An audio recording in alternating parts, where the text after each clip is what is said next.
In Mormon fundamentalism, there are names that everybody knows. Then there are a distinct few whose influence is felt all over the community. On this episode, we talk about one such man, Ogden Kraut. I sit down with Kevin Kraut, Ogden's son, to talk about his dad. We cover Ogden's upbringing, his mission, and his work as a Mormon fundamentalist historian and author. Some of the most fascinating portions is hearing about Ogden's interaction with folks like Koyle, Bruce R. McConkie, Hugh Nibley, and Cleon Skousen. And that's next on this edition of the Mormon Renegade Podcast.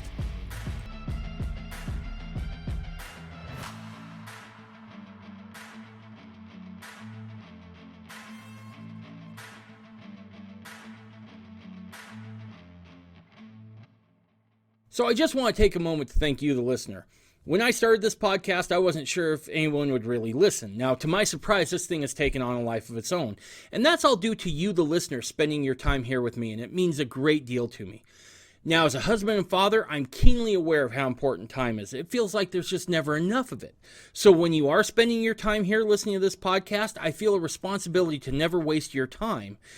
In that spirit, as this podcast has grown, I feel like I need to do you, the listener, justice. I want to continue to produce good content and upgrade the audio quality. That takes better equipment and better software, and that all takes money. Now, I've tried to advertise, but you'd be surprised. There's not a lot of people wanting to advertise on a Mormon Fundamentalist podcast. I know, surprising, right? Now, if you want to help support the podcast, you can do that one of two ways. The first is go over to MormonRenegade.com and hit the donate tab. There you can make a one-time donation, or you can go ahead and set it up to be a monthly recurring donation. Your choice entirely. Now, option number two, because I'm a capitalist, if you want to head on over to MormonRenegade.com, click on the store button, you're going to find that we've got some new swag out. We got some t-shirts, we have a tote, we have cell phone cases, water bottles, coffee cups. We got a bunch of stuff, and more is going to be on the way. So, if you feel like that's something you could do, again, head on over to Mormon Renegade and check all that stuff out. If you're not in that position to do so, I completely understand. We're all squeezed right now with high gas prices and high inflation. So even if you can't, please keep listening and maybe keep the podcast in your prayers so we can continue to grow, produce good content, and better audio quality. Thank you. So today on the podcast, I've got someone who's just stellar. I've known him for a few years now. I've had the privilege of having his friendship, and I just can't speak enough about him. Every so often in fundamentalism, you come across individuals who has an impact that you really can't overstate. And we're going to be talking about one of those individuals today. We're going to be talking about Ogden Kraut. And I brought on Kevin, his son, to come and tell us a little bit about his dad. So, Kevin, again, I can't tell you how much I appreciate you being here. Well, I'm very grateful that you asked me to come and chat a little bit about my father and all the very interesting stories about him and what happened in his life and what led him to writing so many books. Yeah, because he was very prolific, right? How many books did he actually end up writing, Kevin? Well, he wrote and compiled around 70. There were other books that he was involved in, and he reprinted or compiled other ones that he didn't say he compiled, but he put them together. So probably over 100 books, different things that he had done. That's prolific for any author.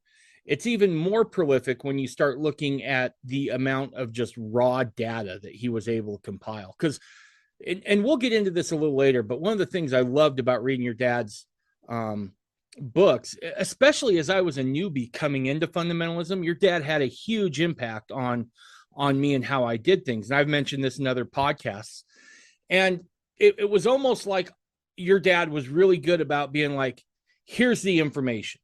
Now you decide what you want to do with it. It was very impartial in a lot of ways, right? Here's the data. Here's what I found, and do with it what you will. Well, a lot of it was quite interesting because Dad told me that when he started out with some books, they were huge volumes. I mean, he had all kinds of notebooks, and he'd write them in notebooks so he could take something and, it was a 3-ring binder, and then he'd take it out and put something in, and add here and there. It was cut and paste type thing back in the day. And so he ended up with, big, huge volumes, and then he'd go and he'd work and he'd bring it down a little bit more and compile a little bit more and bring it more. And then it would end up in a little book about that big, so and then he said he would go to thesaurus and try and find the layman's word for something to make it easier for people to understand it. Nothing complex, nothing really hard. And he said, much to my counterpart, several others who were authors that made it more difficult to understand. Talmage one, he'd bring big words in that were so complex, people had to go look up the word. There was even a dictionary, a Talmage dictionary, because, he had to look so intelligent. So it took a lot of work for him to get the basics put together. And there were other deep doctrines I asked him about. And he goes, I'm just trying to get people so that they can get into the fundamentalist concepts very easily without a lot of complex, deep stuff. They can get the major things done. Right. So real quick, let's get some background. Was your dad born a fundamentalist? Okay, so my dad was born in Montana, and his family were Lutheran, and they had been for generations. They even claimed they came through Martin Luther. And so they came through that lineage, the old German lineage, and they came in, and then they were in Pennsylvania, and then their family moved to Montana. The rest of the family went to Washington. And so when he was about 16, 15, his teacher in the school handed him a Book of Mormon. And he read the Book of Mormon, and he converted, and then he converted the rest of his family. So he converted to the LDS church? Correct. Okay. And then he converted the rest of his family? Yes. So he gets the message. He finds out it's true, and he's like, now I got to go convert the rest of my family. Yeah. See, that's crazy, because I converted to the LDS church before I was a fundamentalist, right? And some of some of the biggest pushback I got was from my family, right? They wanted nothing to do with it. I think sometimes when they see you grow up and they see all your faults, that they're a little less likely to take you serious because they see all the stupid crap you do, right? Your dad, on the other hand, seems to have been of such character that his family didn't really doubt him at all. Yeah, he was a prolific reader. He just read a lot of books, and he was fast at reading. Later in his war days, when he was in the war, one of the major generals came in, and Dad had all these library books of all these different war things and whatever. And one was the rise and fall of the Roman Empire or something. And he said, well, you've read all this? And Dad said, yeah, 3 times. And the guy goes, really? And what is your conclusion about this and this and this? And it was all exactly the same as that general was. Wow. He was so impressed with my dad, 19-year-old, 20-year-old guy, So your dad converts to the LDS church. Does he go on an LDS mission? Yes. Later on, after his conversion, then he loved photography. And so he worked really hard to get into photography. And he went down to Texas. He got a job working down in Texas for some Jews that ran a huge business in photography. And they were very, very good businessmen. He was doing this. And then as he was doing all that, he kept saying, well, I need to go back to Salt Lake. I need to go to Salt Lake, because he really didn't get to go to Salt Lake and see all the stuff and everything. Well, we'll pay you double and we'll pay you more. And, and he kept making all this money, but he just kept kind of feeling prompted to come to Utah. And one day they were having I can't think of the term. What is it where they go back to Jerusalem on a pilgrimage? And so they were there celebrating it, and he was there, and then he got all done, and he says, he kind of looked at him and he goes, well, that's kind of what I'm trying to do with going to Salt Lake. And they went, oh, we're keeping you from a pilgrimage. Oh no, we can't do that. And so then they had kind of a pilgrimage thing for him to go back to Salt Lake City. So he goes to Salt Lake City and he meets a cousin of his who says, you need to go meet this gentleman named Bishop Koyle. And so then he goes down to the mine, and on the way there, everybody's giving him all these things because, he needed, a sleeping bag, and he needed this, and he went all the way there.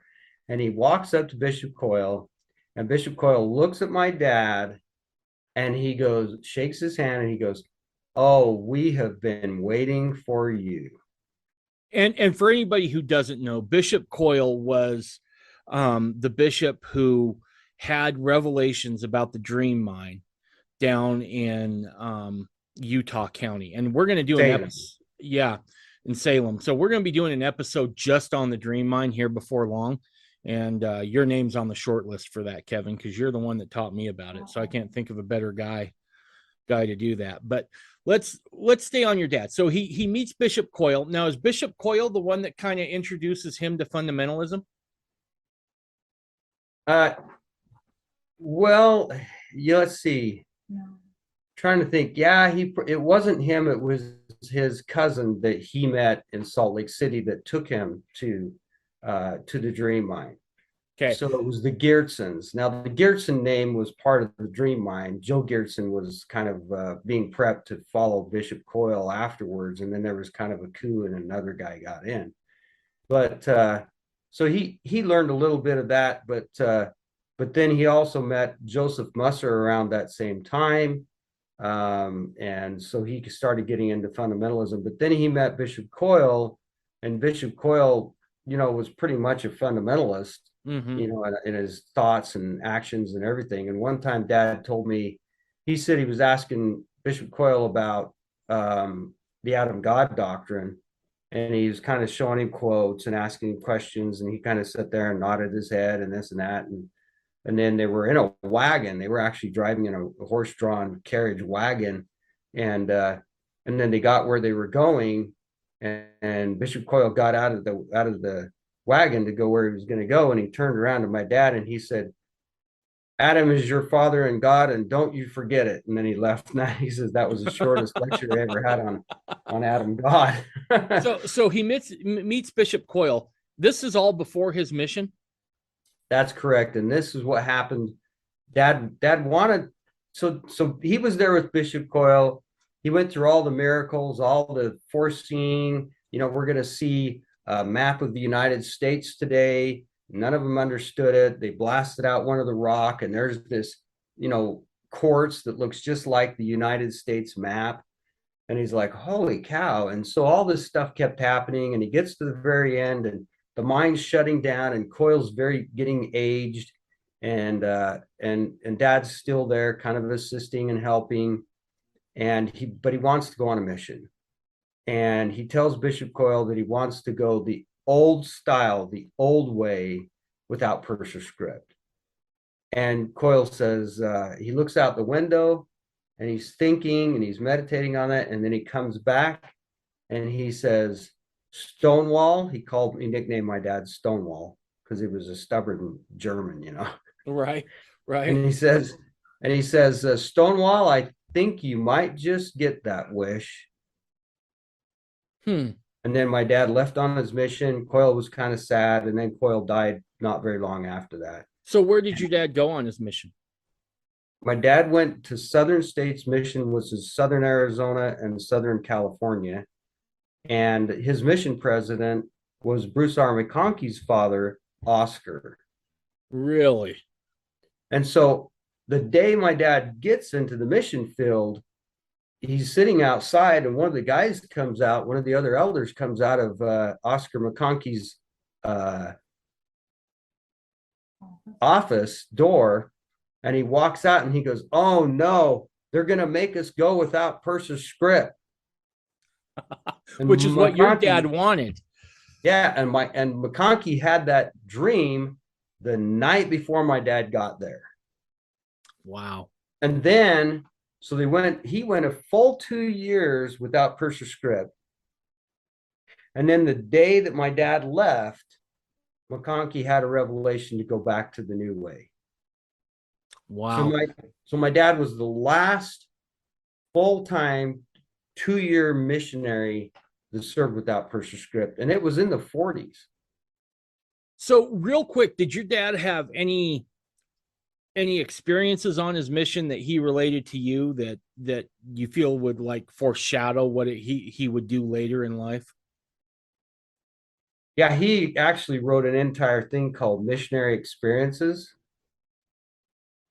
but he never foreshadowed or saw anything about about writing books or writing those things or doing any of that. He had no idea that that was going to come. That actually came later, after he'd been married, and my family had a real devastating farm burned down and burned everybody, almost killed my dad and mom. My mom was about 60 to 70% of her body, 3rd-degree burn.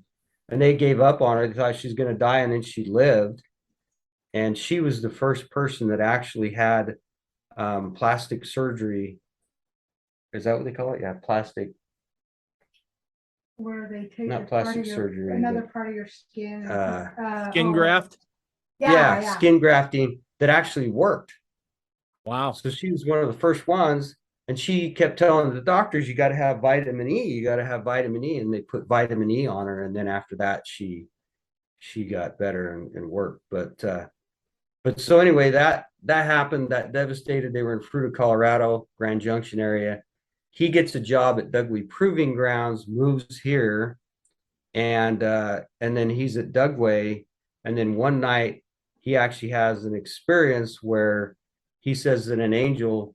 He wrote it as a dream. He liked to do that. He didn't want to make it sound real fancy or some angel or whatever, but an angel came through the window as he related it to us children.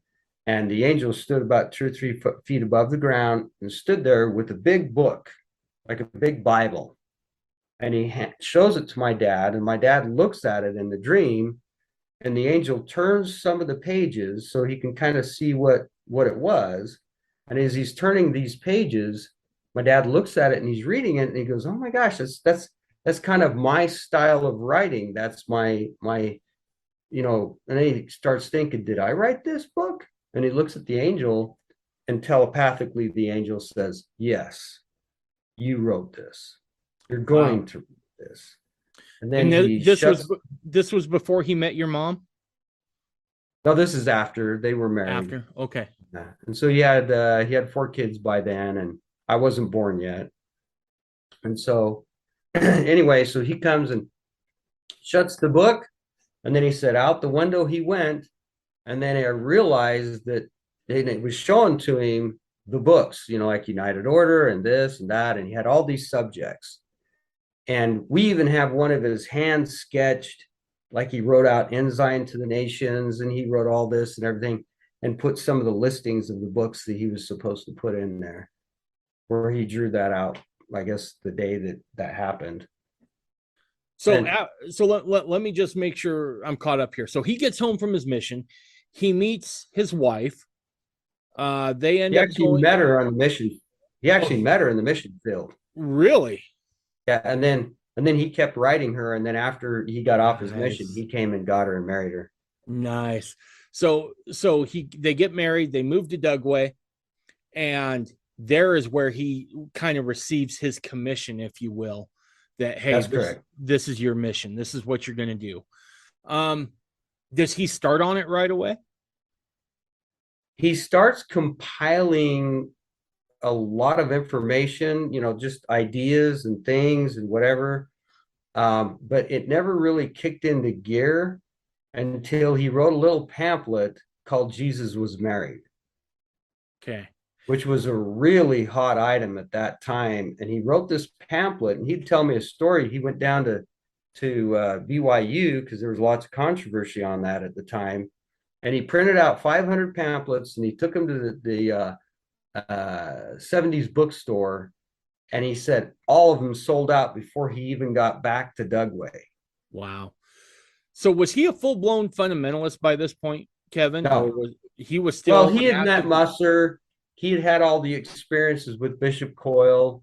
I mean, he knew all this material. He knew the fundamentalist concepts and the doctrines, but he was still in the church and very active, and started writing books, like the Jesus Was Married.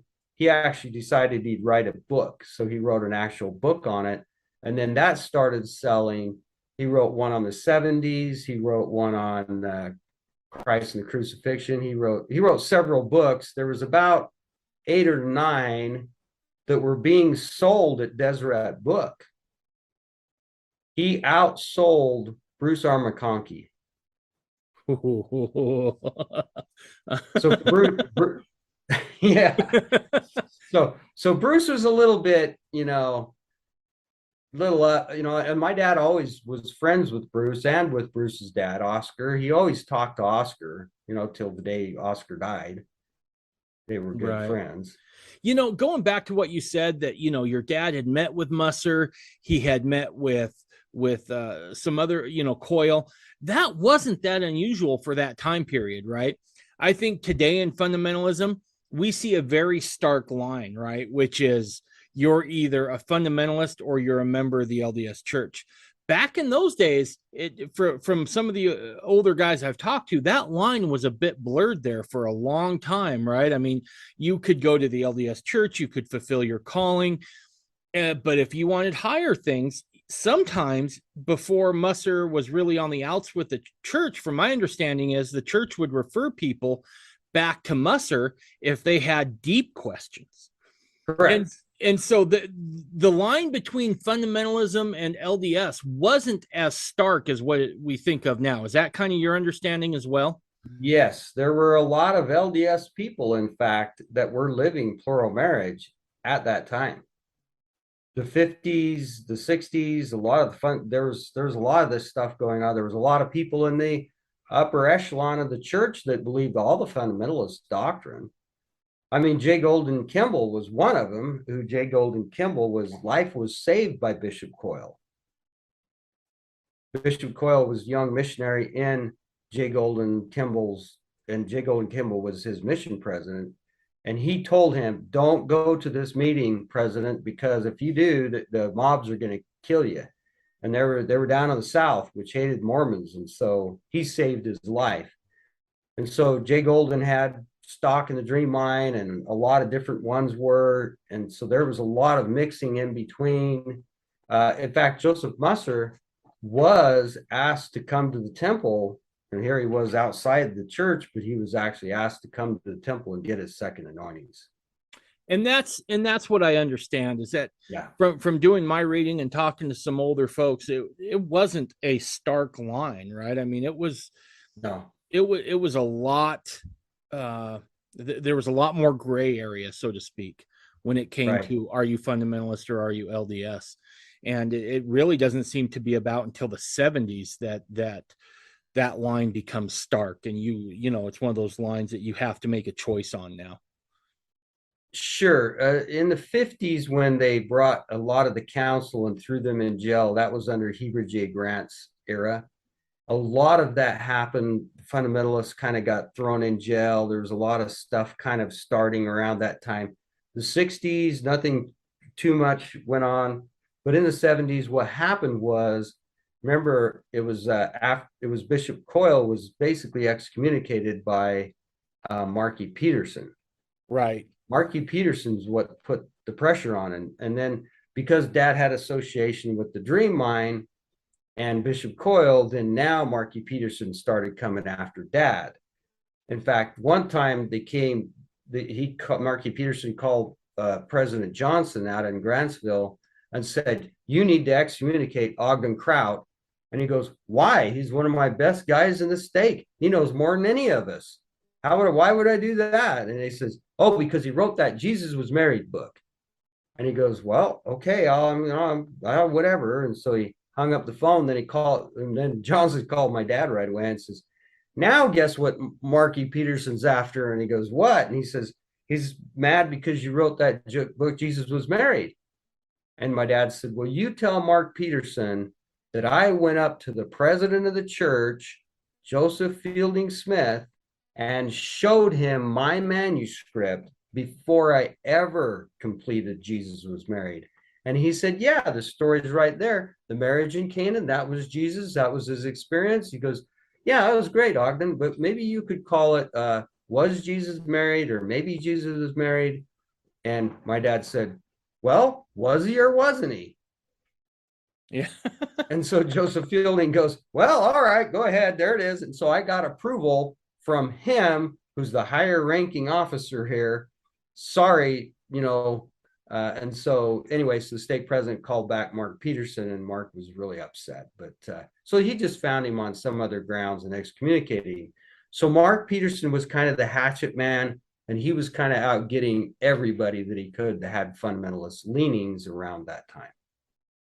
So did your dad become, I don't know what the correct verbiage would be. Would he become like a full-blown fundamentalist before or after his excommunication? I think he was before. Is there a time you can think back on to like where you can, is there an experience you had with him when you were a kid, when maybe he was still in the church, where you could be like, yeah, he was a fundamentalist back then? Well, I know that he believed all the fundamentalist teachings. I didn't know much about him and his beliefs on plural marriage. I knew he believed it and this kind of thing.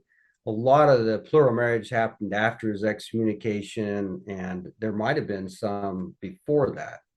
Okay. We don't know, but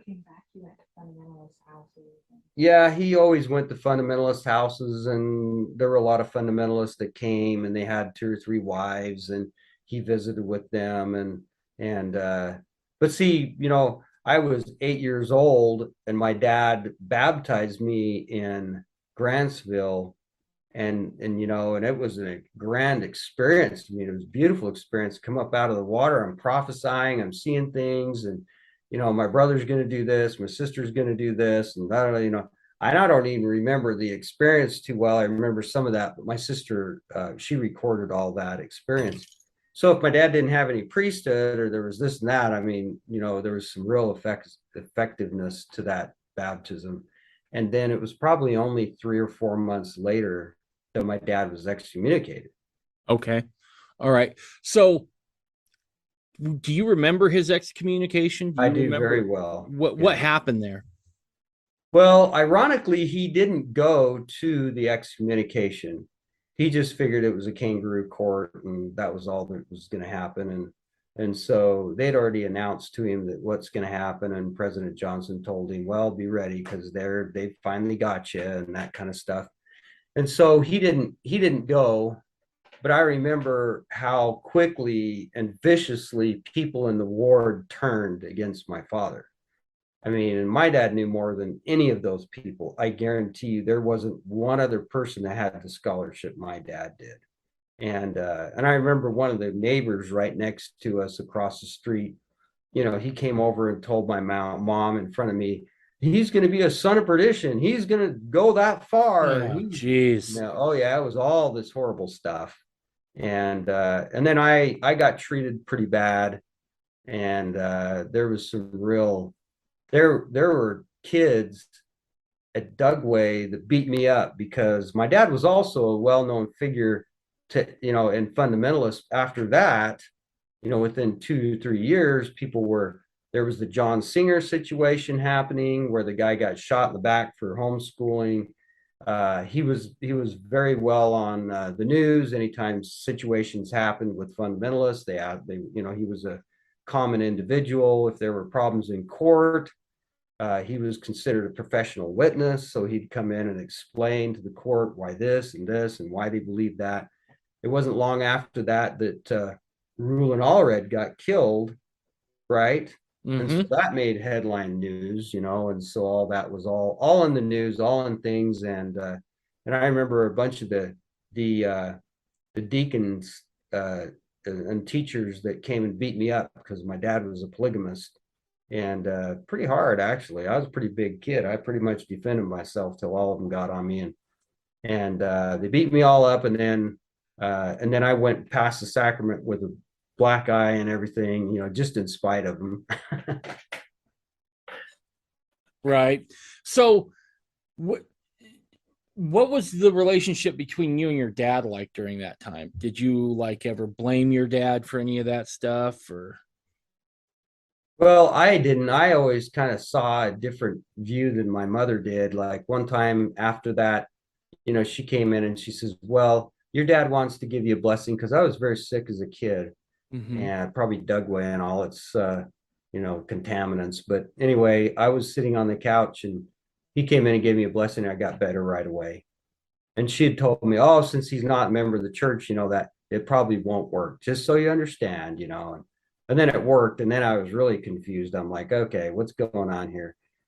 But then growing up with my mother, she started having a real hatred towards plural marriage, and Ann Wild and her didn't get along too great, and there were some issues going on there that it kind of stagnated a lot of my feelings, towards the church. There was some, after seeing how they treated my dad after they did this, and my dad was a very personable person. He people liked him on either side. It didn't matter. I had a lady once that, oh, if he hadn't got into that polygamy, but we just loved your dad. He was so fun. He did this, and you know, just that's how people were. They felt that type of personality. So, at what point does your dad become polygamist? At what point does he take another wife on? That I can't tell you. I know the second wife was Ann Wild. I don't know the exact date on that. They've kind of kept that a little bit private.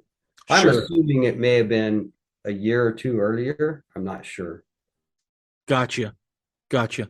Okay, so he's a practicing uh, polygamist. He's been excommunicated. You bear the brunt of some of that. When does he really start getting his sources together, and where is he finding his sources for his books? Okay, so the one unique thing about my dad and Bruce R. McConkie and Hugh Nibley and a few others that I met, they all had photographic memories.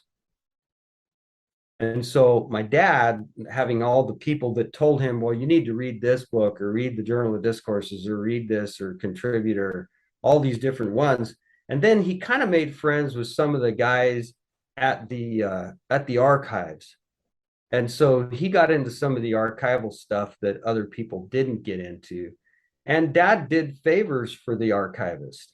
They said, we can't find this book or we can't find this. And dad used some of his influence through the military or people or power or whatever, because he worked for the government at Dugway, and he was one of the, I didn't know this, but he was one of the highest, what do you call it? Levels of, Civilian contractor? well, he was a civilian contractor, but there's a pass, like if you, Security or it's a highest security level. Security clearance? Yeah, so he had one of the highest security clearances in the government. And there's a word for it, but I can't think of it right now. But anyway, a CIA guy I met one time, he told me, he said, well, he must have been a photographer. And I said, well, as a matter of fact, he was. And he said, well, that's the difference, because if he was a very trusted photographer, then he had to have been had a high clearance. That's the name, clearance. Okay. So he had one of the highest clearances. And he said, because, a guy walks out and says, hey, I saw this little alien and they had this eyes and they were green. And people go, oh, that's interesting. Is he making that up? But, a photographer, he can go, hey, look, here's the little alien. There's a picture Right. of this alien. And back then they didn't have Photoshop, so that was pretty important stuff. And so my dad, even to the day he died, I tried to pull stuff out of him, what about this and what about that government thing? And he said, son, I know you're trying really hard and I know you want me to tell, but unless it's been brought in the open or in the news or whatever, or declassified, I can't tell you and I won't tell you. And Joseph Smith could keep a secret till doomsday, and so can I. Nice. So he was a man of his word, just period. Definitely on. Yep. Yeah. So you talk about him getting noticed a lot, right? That the media seems to come to him for answers anytime something happens of significance within the realm of fundamentalism. What was it that drew all those folks to him? It had to be his personality. And what was his And personality like? well, I think he was very funny. He was charismatic. He was very non-judgmental. I got a lot of my mother who's pretty, Irish and stubborn and all that. But he was yeah, and a lot of people sent their people to him because he was able to kind of visit with people, and I watched him, and people would come in and they'd start talking about aliens and this and that and whatever, and he'd kind of nod and say, "Oh, that's interesting, that's interesting." Wouldn't argue with them or wouldn't anything, and then they'd leave, and I said, "Come on, Dad, you don't believe in all that. I know, what about this and what about that?" And he goes, "Well, there's a little bit of proof of that and a little bit of proof of this." And he says, "That's okay, they're sharing their view. I'm quite happy to hear their view." And so that was kind of his personality. Like, for instance, he wasn't really, he would hide behind certain things, but he was very, very stubborn about other things. Like, for instance, one of the FBI agents, when one of the LDS churches got blew up, it was one of the Singer gang. At the very end, they were mad about the government and the church, and they went and blew up one of the churches. I don't know if you ever heard about that story. I never heard that. No. So they blew up the church, and now they're hiding out, and the government's trying to come get them, and they're worried because there's going to be a standoff. They got lots of guns, and the police are surrounding, and they've taken shots or they're threatening, and so there was all this worry. And so the FBI, they go to all the fundamentalist people they can, and they say, well, we need somebody to be a liaison, or an agent to go and talk to these people. We need some sort of negotiation to happen here. And the FBI agent came to my dad, and my dad kept trying to send him off to go somewhere else. And he finally said, "Ogden, every single person said your name. There is nobody else that they feel could go and negotiate this." And so my dad said, "Oh, okay." So he's driving down the road, and so this FBI agent says, we've been doing some research and found out that you have a second wife. You have two wives. And Dad goes, "Well, that's not correct." And he goes, "Oh, no. You see, we have all this proof, and we have this and da da da, and we even think we know who she is, and we know you have two wives." And my dad said, "No, that's not correct. I have 5 wives." and the FBI agent just, it was totally, not even expected. He just starts laughing like you did. And then after that, the FBI guy liked my dad. They were just buddies. Do you think one of the other reasons your dad was maybe so trusted and respected is because he didn't necessarily join a group? Correct. Yeah, that was the one thing that no matter who I've talked to, some of the old timers all mentioned your dad as someone they would talk to. And typically within fundamentalism, I've known there's kind of like 2 camps, right? One camp is you're completely independent. The other camp is that you belong to a group, right? Now, if you belong to a group, there's not a lot of cross conversation from one group to another. Correct. And your dad always seemed to be kind of, from everything I could gather, kind of be above that fray because he didn't really have a dog in the fight, so to speak, about who was the man with the keys, so to speak. And so you seem to think that played in pretty heavily to everybody feeling comfortable talking to Ogden, is the fact that, Ogden doesn't have a dog in this fight, so to speak. Yeah, I think he was, they had said back in the old days, Bishop Koyle, I found this out later, Bishop Koyle had also kind of prophetically seen what was going to happen in some of the groups. And he said, be very careful of some of the groups that are rising up in the last days. Be very careful. Didn't say not join them or this or that, but just be very careful. And so Dad was a little bit nervous of some of the groups. He'd already been threatened by Ervil LeBaron. That was another one. He was on Ervil's death list, like Rulin was. And anybody that didn't join Ervil and comply with everything he said was, he was going to try and take him out and kill him. Right. What was your dad's impression of Rulin? Very high. Yeah, he had a high respect for Rulin. Many times Rulin was set apart by Joseph Musser almost the same time my dad was. Okay. And Rulin's mission was as a high priest apostle to perform and do these ordinances and take care of certain things. That was his duty. And when my dad was set apart, he was set apart as a 70 apostle, and he said in the prayer to preach the gospel far and wide. Okay. So there was something else that pointed to your dad's ministry, so to speak. Correct. And that was Musser that pretty much foretold that before my dad ever had the mission with the angel or any of that came later. Okay. All right. Because he'd actually gotten priesthood from Musser and been set apart before he went on his mission. Gotcha. What kind of steps did your dad take when he was fact-checking documents? That's something else I've always respected a lot, is that his sources always seem to be impeccable. What was he doing as far as fact-checking when he was going in and diving deep into those old documents? Well, from what I remember, like I talked about the notebooks. Mm-hmm. So let's say Dad would be studying something like Adam God. So he would go and get all the references that he could.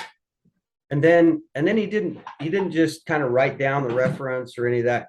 He had a little spy camera that he got from the government. And so he would actually take pictures of the document, and then he would, take a photo of it, and then on an 8.5 by 11 photo paper, and then he'd 3-hole punch it and stick it in the notebook. So he had a lot of that information. So he was using all his knowledge that he had back in the day to do all this stuff. Sorry. And so he, and then of course he would go to the archives. He would ask them. A lot of times there were issues that happened.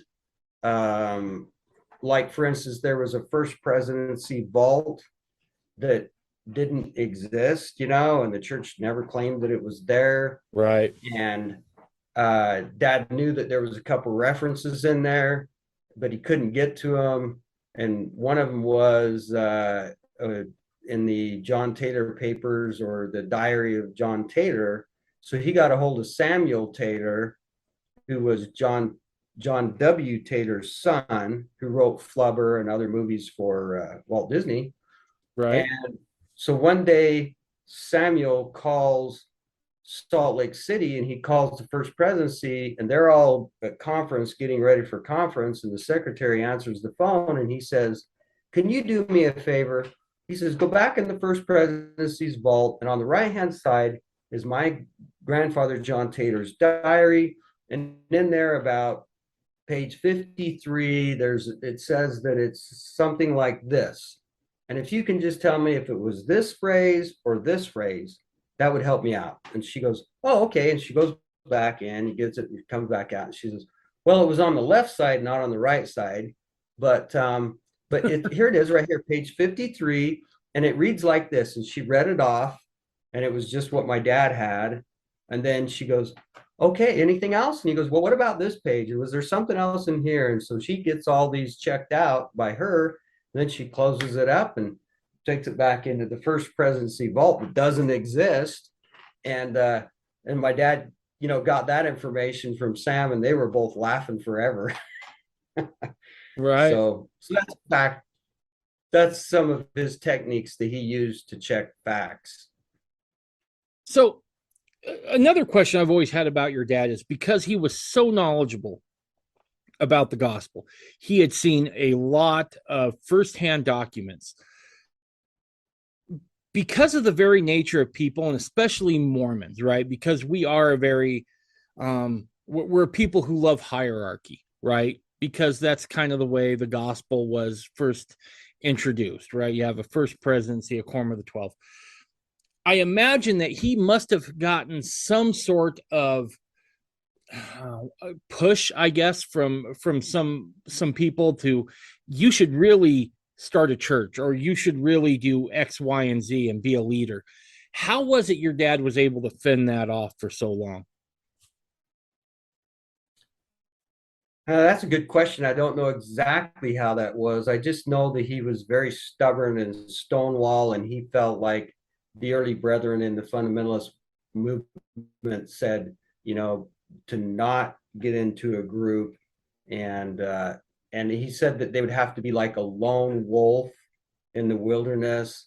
Each one have to stand like a tub on its own bottom. And so there was a lot of that kind of things that was told in the beginning, and Dad never felt like it was his commission to start a group or any of that. His big push was to get these books done. An angel commissioned him, and he felt inspired to spread the gospel far and wide, and that's the best way that he felt he could do that. So he just really stayed focused on his mission. Correct. And he had a lot of people came later, even after the funeral, and said, man, I'd have joined his group. I'd have done this, I'd have done that. And Dad, the other problem is Dad felt that it was a little higher level. It's more difficult to be on your own. And so a lot of people would come out of the church, they'd join the All Red group, there'd be dissatisfaction with them or something, and then they'd come to Dad and they'd become an independent, and he'd say, well, now you've arrived, now you're there, you don't need the crutch, you don't need the help of these other brethren to do this, because you're like a prophet in the wilderness eating your locust and honey, type thing, you're on your own. But he also said that not many people can do that. Not many people, could go and be on their own and do their own thing, and he's a very independent type personality. But also, I remember Dad, a person coming in one day and saying, I just felt the Spirit really strongly tell me to go join the All Red group, and I felt very impressed to do so. And Dad would say, then that's what you should do. Go do that. You don't know the reasons why. It might be because your wife is there. Dad met one of his wives at an All Red meeting, and he said he wasn't going to go that day, and he just got up and went and took Ann, and this gal walks up to my dad and starts talking to him, and that's the third wife that ended up having more children, and they met at the All Red group, and so I even tell people, well, should I do this or should I do that? And I go, I'm not here to make your decision. Well, find me a wife. That's not my job. That's your job. Right. You go do that. I can help or whatever. But, ultimately that's between you and Heavenly Father and what he wants you to do. And a lot of this is stepping up the ladders and learning and progressing. And so I have a lot of friends who, they would go through groups, so they'd go to the church and then they'd read my dad's books, and then they're off on something more deeper, because Dad's books are kind of what he said was the beginning of the deeper gospel.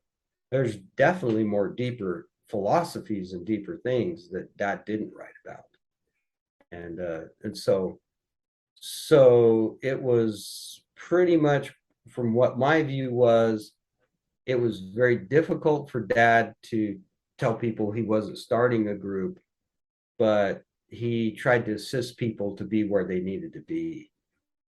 Very much a facilitator in that regard. Very much, yeah. So a kind of a compiler of knowledge, and then a facilitator. Someone say, hey, Sure. You feel strongly about this, go here, but understand X, Y, or Z, and that sort of thing.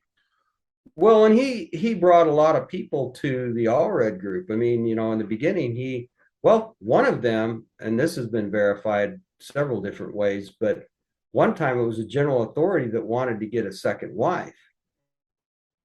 Here he is up in the hierarchy of the church, and What uh, year? Okay, hold on. I'm going to ask some questions about this. What year would this have been, Kevin? okay, so I'm assuming it would have been after he was excommunicated, so that would have been in the 70s. Okay. So do we have any idea who this general authority was? I asked Dad, and he said it's sworn secrecy. I'm not going to tell that. So here's the interesting thing, because he rebaptized him, taught him all this stuff, got him all prepped. He and his two wives came to Rulin. And my dad introduced him to Rulin, and Rulin was right there. Rulin brought in a couple of witnesses. One was a woman, and I talked to her, and she verified that I was there when that happened. I was there Wow. when that happened. And I asked her, "Oh, well, who was the general authority?" And she kind of laughed, and she goes, "Oh, of course I'm not going to tell you that." And so she at least verified that that was a real thing. And so Rulin did this, but then later Owen kind of had to have council approval, and they had to join their group, and they had to pay tithing, and they had to do this and all that. And Dad and Rulin definitely felt that, because Dad would bring them and they'd be baptized, and then he'd bring them to the higher orders or higher priesthood functions that Rulin was doing. It was his job to do so. A 70 could actually do those things, but it wasn't, Dad didn't feel it was his calling to do those sealings or other things or whatever. But he had the authority, could. 70 was allowed to basically build up an entire stake if need be, and call a high council and all of that. Right. So your dad never did any ordinances or anything like that for He anyone did outside of his later, family? later when there were issues with Owen, and Owen said, "Well, I can't because my council won't let me," or something to that effect. And Dad said, "Well, then I'll do them, and I'll keep record." Wow. What was that like for your dad to have to make that transition out of what he felt was like really his calling as a missionary and as a compiler of history? Did that weigh on him when he realized he was going to have to start doing some of those things? Very upsetting. Was it? Did he say anything to you about it? I was on the phone when he was talking to Owen about it. And Really? he said, "Owen, this is just not the way. It's not the way Rulin did this. That's not how Rulin did this." And then Dad made a statement. He says, "Now, does that mean that your council is ruling over you, or you rule over the council?" Right. And he didn't really say much. So I don't know what was going on with Owen at that time. It had to have been kind of sad to watch your dad have to go through that, right? Because from all accounts, Ruin was just an amazing individual, a great priesthood holder, um, very loved by his people and just about all people. So he sees the AUB, and correct me if I'm wrong here. At this time, the AUB doesn't necessarily consider themselves a church, more as an auxiliary to the mother church, correct? And they're very much saying that the church is out of order. We're not the church. We're not the ones. We're just waiting for it to be set in order. Right. So they kind of think, and is this a correct assessment? They kind of thought of themselves as like an auxiliary of the church. Would that be correct? Kind of like the people who were thrown out in the time of the Rameumptom. Okay. Then Alma came, and, well, you can still worship, and, you can still do this without a church or without this. It was about the same as that. Gotcha. Anyway, your dad sees all this kind of happening. It must have been sad for him on some level to watch it kind of fall into disrepair, wasn't it? I watched my dad go through a lot of heartache. The very last part of my dad's life, it seemed like it was all disappointment. He was sad about the church. He was sad about the fundamentalist people. A lot of them had done crazy stuff and gone off track, and he just felt like the whole world had gone to pot. Yeah. Yeah. So I'm going to ask you about some specifics now. Because again, your dad saw a lot of fundamentalist history, right? I mean, he meets Bishop Koyle, he meets Musser, he knows Rulin, Allred. Um, so he's alive during like the Short Creek raids and whatnot. Yes. Did he did he ever say anything to you about the FLDS going off the rails? Do you remember any of that? Yes. Oh, yes. Well, there were several experiences. One was quite unique.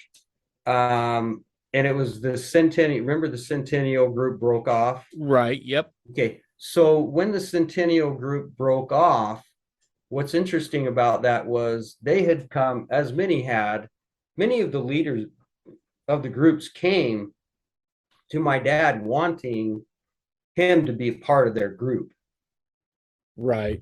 And the group down in Colorado City had come to my father before the Centennial breakup and said, we want you to be, our right hand man or one of the guys there, and we'll give you this money and we'll do this. And they had quite an enticing, program. And my dad said, some of those guys down there, they can get pretty radical. Stories have been that some people have been buried in the desert. In other words, they've taken them out. And so Right. my dad said, I was a little nervous of all that. So I had to word everything just perfect and, all this. And he said, and so dad, he says, now, why would I go to just your group? Well, we hold all the keys, we're the only ones that hold all the keys.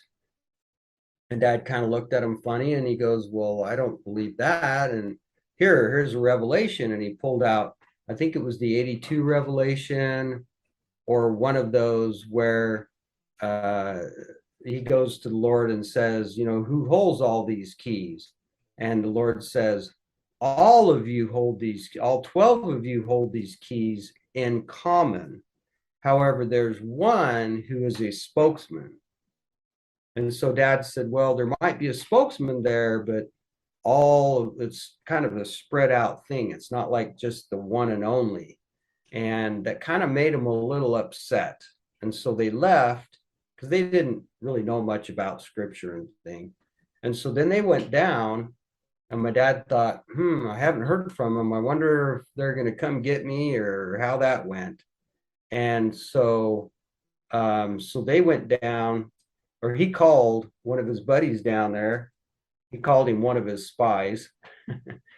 And he called him and he says, so what all happened down there with all this? I haven't heard anything. I don't know. Oh, he goes, oh my gosh, was you the one that brought up that revelation? And my dad said, sure. And so he said the leader the next day in church, because that was on a Saturday, my dad talked to him about that.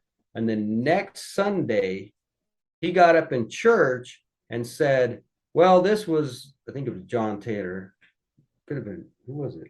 Anyway, John Taylor got this revelation, and right here where John Taylor's getting this, it's all true. But then when he gets to this part about, where they're all in common and there's not just one prophet that holds all the keys and does everything, that was the devil took over that revelation. So part of the revelation was from God, and part of the revelation was from the devil. And that man said that half of the people in that congregation right then actually stood up and walked out of the meeting. Wow. And that's what started the Centennial group. Really? That's where they said, we're done. This is it. That's just final. If he's saying that, that's just bull crap. We're finished. We're out of here. And they left. And that was the breakup. And I met a lady. She's now passed away. Was it Donna Mackert? Yeah, Donna Mackert had actually told me she was in the meeting and heard that happen. And I've talked to several other people and they say, oh yeah, we remember that. We remember that whole meeting very crystal clear. So he really did say that part of it was from God, part of it was from the devil. And your dad, by bringing that revelation up, really was the catalyst for the Centennial Park group to break off and start doing their own thing. Yeah, that was definitely the straw that broke the camel's back. It was Wow. just like, that's just too much. We've had it. I think they were kind of planning to get up and get out of there at some point anyway. Gotcha. But that was just kind of the final straw there. And they Yep. were like, that's it, we're done. That's Yep. interesting. So that brings me to another question. How did your dad view claims on priesthood authority and priesthood lineage, right?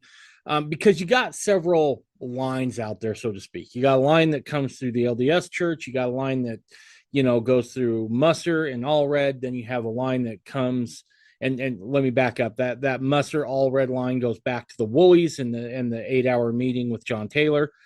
And then you have the Liberanites. They have a line. How did your dad view those? Was there a line of priesthood authority where he questioned it all, or was he pretty much like, yeah, they're all kind of valid?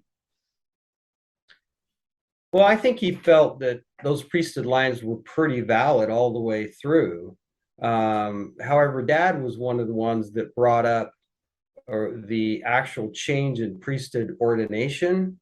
Remember the time, Right. the 20s or whatever, Dad kind of found that out and got some history on that because that was told to him by Joseph Fielding Smith. Now, Just Joseph, let me Joseph, let me stop you there real quick, because this is something that I think is worth diving into. I know what you're talking about, but why don't you explain exactly what you mean by change in ordination? okay, so there was a point where at one time they did not ordain people to the priesthood. They just called them to a calling. You are a teacher, you are a priest, you are this. So they never laid their hands on them and gave them priesthood.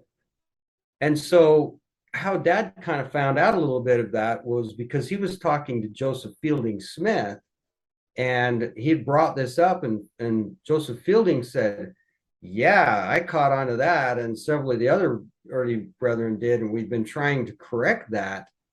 And so what they did to try and correct that was they went into all the priesthood meetings and they said, we're going to teach everybody here how to ordain somebody to the priesthood. And so we're going to come in and we're going to sit down and we're going to confirm and we're going to practice that and make sure that that's done correctly. And so he comes along and he says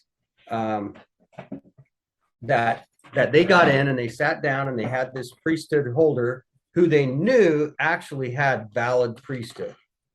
And since he had valid priesthood, he was an old man and he knew what was going on, he would come in and actually ordain them to the priesthood and get it done. And so that's how that whole thing started to happen. Now, So they were conferring the priesthood, they were giving them priesthood rather than just calling them to an office. right. And And if so by the time we're done and the old man's teaching them, and then, okay, now that I've conferred the priesthood on you, now you practice on this guy. And then after he's done, he's going to practice on this guy and he's going to practice on that. So they tried to correct that the best that they could.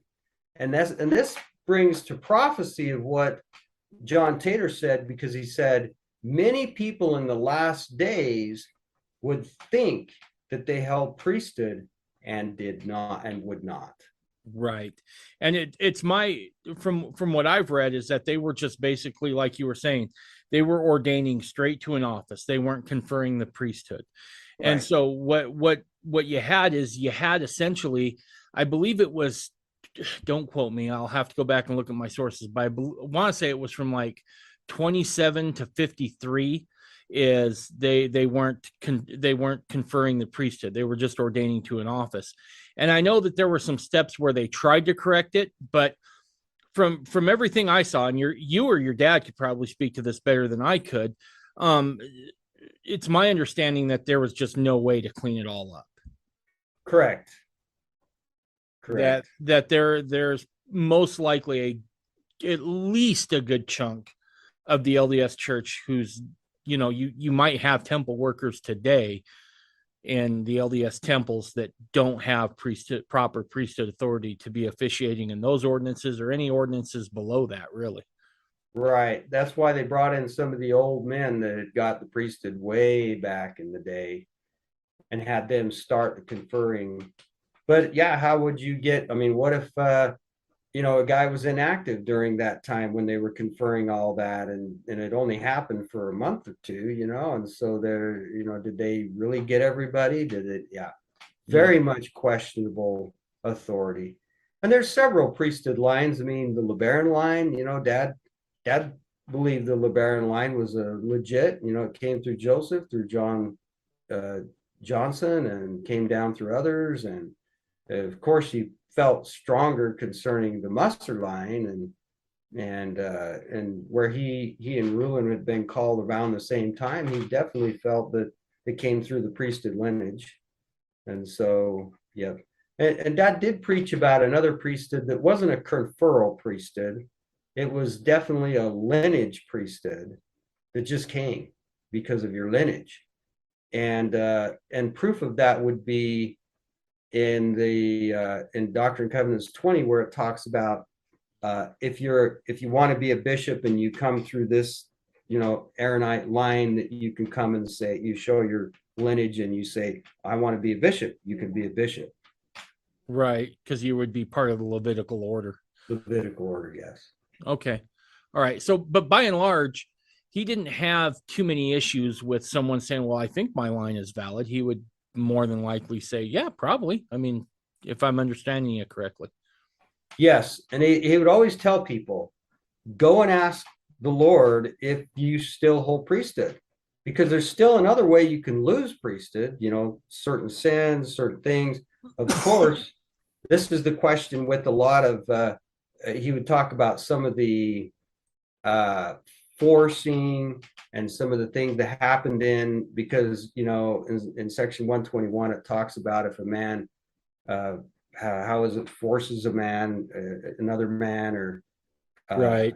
by the very nature, every man, if they started exhorting power, authority over another man, they can lose priesthood. That's amen to the priesthood of that man. Sorry, I can't quote that. But. No, you're good. Yeah. The priesthood could only be, wielded on principles of, love. Right, and, righteousness, and yep. Yep. So it may be conferred on, but, it may lose it. And so some people, that's another thing, you could get priesthood reconfirmed on you. And that's another ordinance in Wilford Woodruff's journal. He said that every ordinance can be redone. Rebaptism, remarriage, reconferral of priesthood. You can do them all over again if you don't feel that it's valid, if you feel that there could be an issue or there could be something else. And in fact, the Catholic Church, there's just a remnant of their thing where they actually would go and they'd go and get remarried, taking their vows again. And it's just basically a remarriage, So sometimes remarriages needed to be done, or felt that they needed to be done. So. Right. So at what point do you start diving into your father's work with him? Was there a moment at which he said, Kevin, I need your help. Would you come give me a hand? So I grew up in the LDS church. My mother pretty much brainwashed me against all fundamentalism. I hated polygamy more than any other human being on earth, from what I could gather. And then I moved up here. I had an inspiration to move up here and go to BYU. And then I got to BYU, and then everything went to mess. And so I went to UVU, and that's where I met my first wife, Bev, that day. And so then I kind of conversed with my dad. I got to know him again. My parents had separated when I was about 14.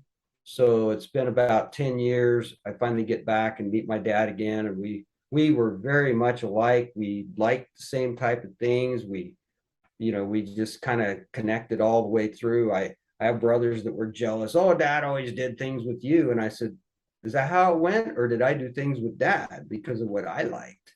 And so, we had a lot in common. And so anyway, I was 25 years old, and just barely getting to know my father again and having a blast. We're just learning stuff, and I'm reading, researching, and questions that I had asked all through people and everything. My dad was answering those questions, but just a little bit here and there. But the big one was my dad had a heart attack, and he went to the University of Utah, and he had one vein that fed his heart, and that vein had closed up. Ooh. And so they were trying to do some new things. They tried some angioplasts, which I was a paramedic at, down in Tucson. I went, nah, those things hardly ever work. But I did know that down near Tucson Medical Center had been putting these new things called stents. And I talked to them about it, and they said, well, we can't get him down there. And I said, I'll drive him. Well, he needs to have medical assistance. Says, I'm a paramedic. What more do you need? I mean, I'll take oxygen tanks. I'll do this. I can resuscitate him. I've done this. Oh, really? Okay, let's do that. And so they actually paid for this medical treatment down in Phoenix to be done. So it was experimental on my dad, because they could prove, because it's just one vein. And if it did work or didn't work, that would, there's only one way in and out. So it's not like 2 or 3 other veins they have to cover. And so they did that, and it worked very good. And then on the way down, I'm asking my dad every question there was. I mean, I just nailed him on all the stuff for my mission and everything. And he answers them all and brings them all through. And then we get there, and then I ask him just before he goes in for the operation, do I have any other brothers and sisters I don't know about? And he says, yes, you do. And I'm like, how come you didn't tell me? You never ask. Like, oh, thanks. So I find out about 2 sisters and a brother, half brothers and sisters. And so we go in, he goes in the operation, it's successful. We go back to Pima, where I'm from, and my mom's talking to me, and I am a converted fundamentalist in one day. It was that trip. It was that trip. I can prove everything now. My mom was madder than hopscotch, because now I'm on dad's side, And so anyway, she was kind of heartbroken, but I said, Mom, it's true. Now I'm certain that this and this, what you say, is correct. Now, you also understand my mother. My mother was very spiritual and very in tune to things. And he took my mom to Rulin and met all these people and trying to, kind of talk her in fundamentalist, way, or polygamy or whatever. And she didn't really have any problems, per se, with polygamy, as much as her and Anne clashed. And so the second wife didn't see eye to eye, and so there was some issues there. And so, but she did kind of get to hate polygamy and all this, even though her grandfather was a stake president, the first stake president in Arizona, and he had to live plural marriage in order to be a stake president. And so but they had problems in that relationship. There were some problems. That's kind of brought down through the family, of how he may not have treated him equally, or there may have been some issues. And so anyway, so my mom, she goes and prays and asks, should I join the fundamentalist movement, or should I stay in the church? And she gets a very powerful stay in the church. And so she stays in the church. She raises all us kids in the church. We all go on missions. Fantastic stories of conversion by us children, even myself almost converting the King of India, and that, because of that experience, allowing people to go, because of his influence, he allowed missionaries in. And so there's a lot of stuff that wouldn't have happened had we not been in the church. We needed to be there. So that's why I say this is such an individual thing. You have to ask God, is this what you need to do? I know lots of fundamentalist people. One, he'd actually, pretty much knows more about fundamentalism, me, you, and maybe not even as much as my dad, but close to it. And he had an angel come to him and tell him to go back in the church. And he goes, I'm not going back in there. I'm not going to still, and he's mad, because the way the church treats some of us. And the angel says, no, you need to go back. And so you need to teach my people. You need to teach these people. So he goes back in the church, and he there's that one Temple Recommend interview question about fundamentalist ties or people that are, I Right. can't remember how it's worded. And he says, well, I'm not answering that stupid question, in that interview. And the Lord says, I'll take care of that. Don't worry about that. And he said, so he told me one time, he says, every time it gets to that question, knock on the door, a phone call comes, something happens, and then the guy comes back and looks and he goes, okay, we're all done. So it always gets skipped, that question. That's awesome. So you're able to spend that time with your dad on the way to Arizona, where it sounds like your dad just really answers every question you got, right? And by the end of that trip, you're a fundamentalist, right? You're like, okay, now I see. You've Yep. had light and knowledge passed on to you. So when you guys get back to Utah, do you immediately go to work with your dad and helping him do his stuff? Yeah, we started kind of working together and doing things at that time. And I said, gee, Dad, what if they throw me out? And he says, then it happens, but it'll come in the Lord's time. I mean, my dad knew all this fundamentalist stuff, and he says, I had 5 kids. I knew all this before I, went on a mission. And look at all the good that I did and all the people I influenced in the church. And I wrote all the books and I did all these things. And he said, and then finally it's just like the Lord's timing was okay, it's now's the time. And he said he got excommunicated. He went home and he cried because the church was everything to my father. And he's upset. And the Lord's kind of like just comforting him. He says, you have other work to do. And then my dad looked up on a shelf and there was a manuscript that he had there on Adam God. And if he'd been in the church, he'd never been able to write that. And it had been sitting there forever. So he pulls that down off the shelf and he starts writing the Adam God doctrine book. Wow. So he says, so there's your timing. And so, yeah, I stayed in the church for many, many years until recent. And how long did you work with your dad before he passed, Kevin? So we were working together, doing books, doing things.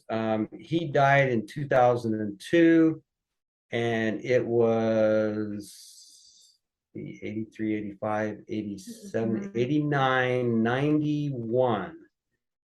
So it was 92, about 92, 93. So it was close to about 10 years. Yeah.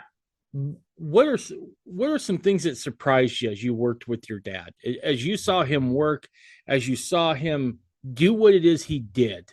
What were some of the things that surprised you about the whole process? I think the inspiration was number one.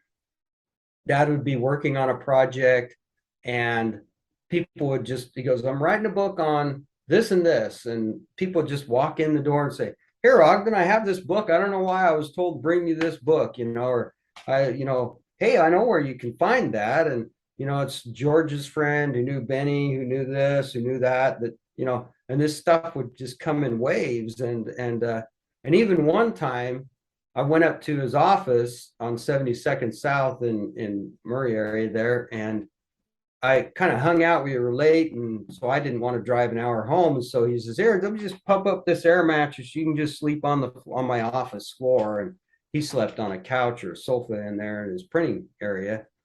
And so he says, "Don't be alarmed if I wake up and come in and type on my computer, because sometimes in the middle of the night I get some real inspiration. I want to come in and write it down." And I says, "Okay." And so in the middle of the night, he comes in, kind of stumbles on me and wakes me up a little bit. And I go back to sleep and he's sitting there typing and he gets all done the next morning. I wake him up and I says, well, what did you write last night? And he goes, I didn't wake up. And I go, yes, you did. You woke up, you came in. And said, no, I didn't. I didn't get, no, you did. I swear you came in. No, you must be dreaming. You're a dreamer. You dream all the time. Okay, let's go look. And so we got on this computer and opened it up. And here's this whole discourse. And my dad read it. He's a super fast reader. He read this and he goes, oh my gosh, that's about one of the best discourses I've ever done. And he looks at it and he goes, that definitely came by the Lord. I can't even remember it. Wow.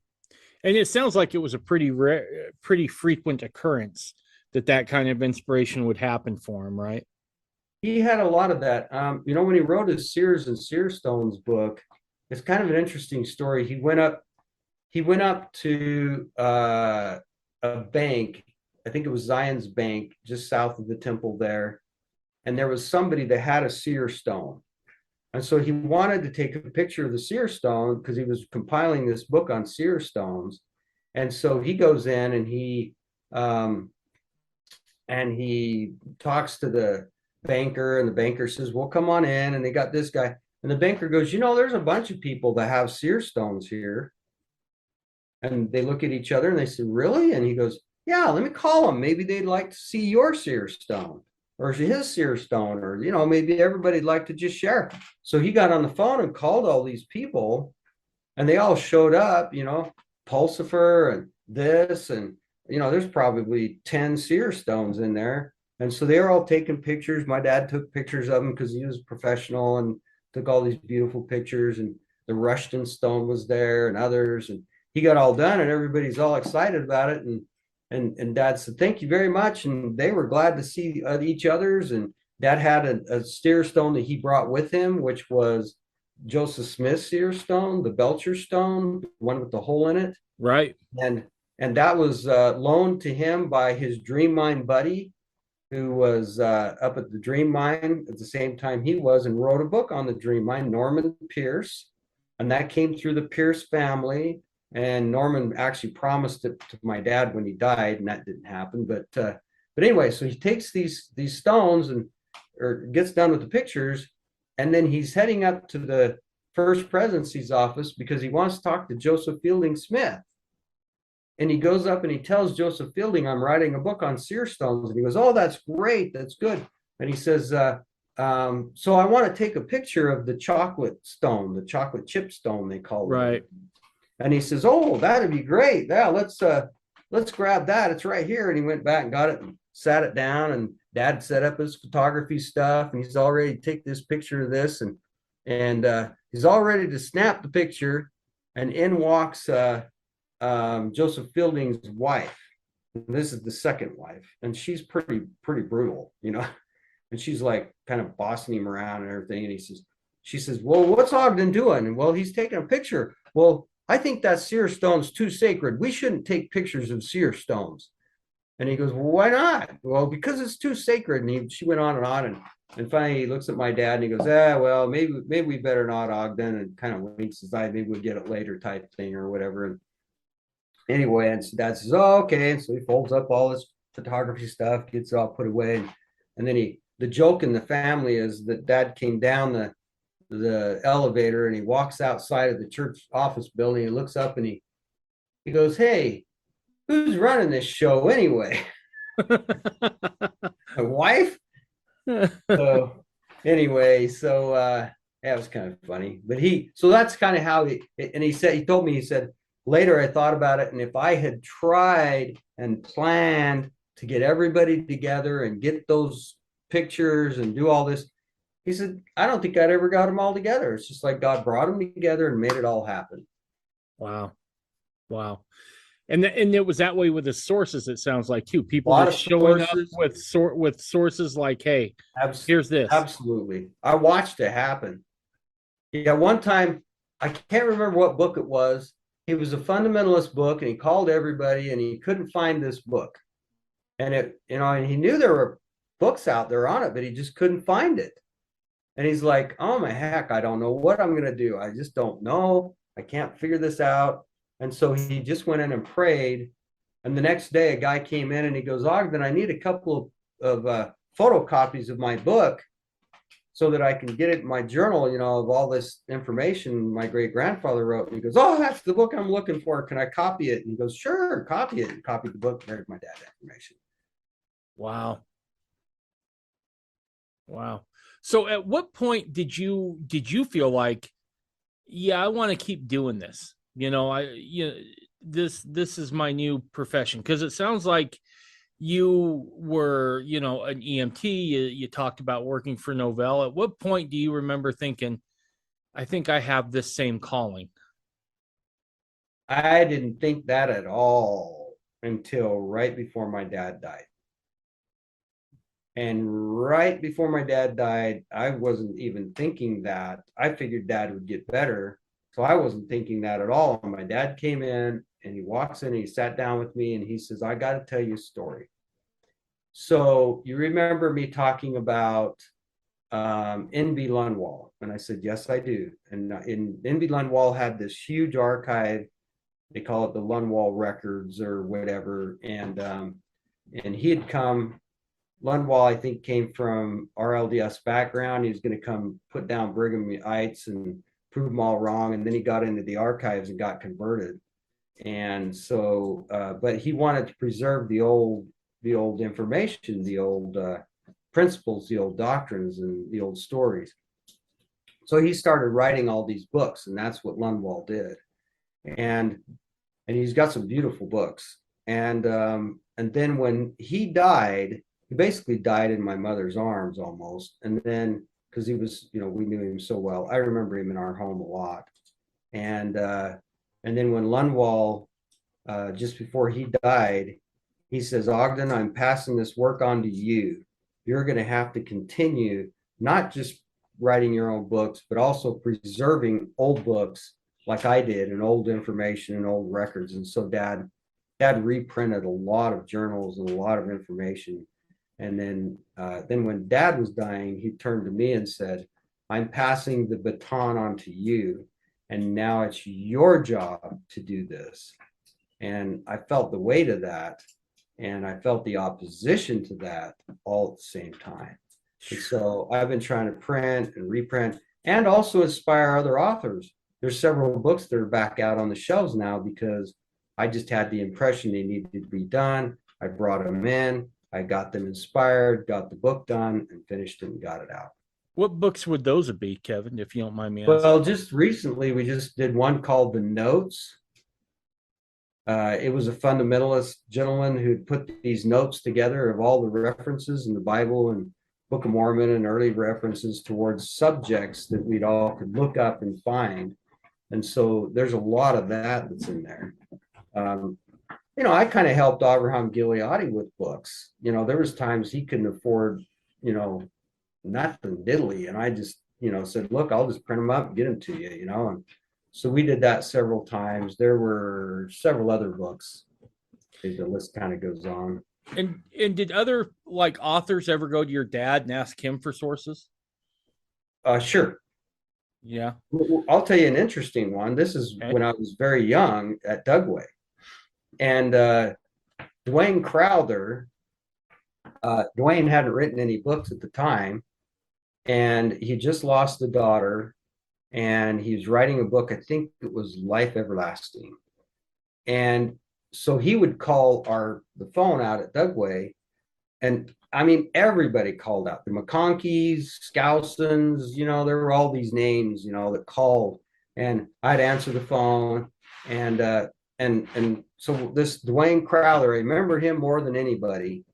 And he would say, is your dad there? And I'd say, yeah, just a minute. And I'd go in and I'd say, Dwayne Crowther's on the phone. He said, okay, tell him just a minute because I'm finishing up this print job and I can't really stop in the middle of it. It's really close to finishing. And if you stop, sometimes the ink dries and this happens and blah, blah, blah. And if you get the whole thing printed, and he always did just a run of 500, so it wouldn't take long. So then I'm on the phone with Dwayne and I'm going, well, yeah, he says he'll be here in just a minute. And he says, well, Kevin, how are you? And I go, I'm doing good. What are you doing now? And I'm making some little model rockets. And he wanted to know all about my model rockets and what I did that day and what I was doing here. And, he's the most personable guy I ever met. And to this day, I've met Dwayne since then. And I remember telling him some of the stories and he goes, I do remember those conversations because I just really wanted to talk to your dad. And you were just this bubbly little kid, all excited about stuff. And so I was, and it's irony because a lot of Dwayne Crowther's bookmaking materials and other things ended up in my lab to help with our work.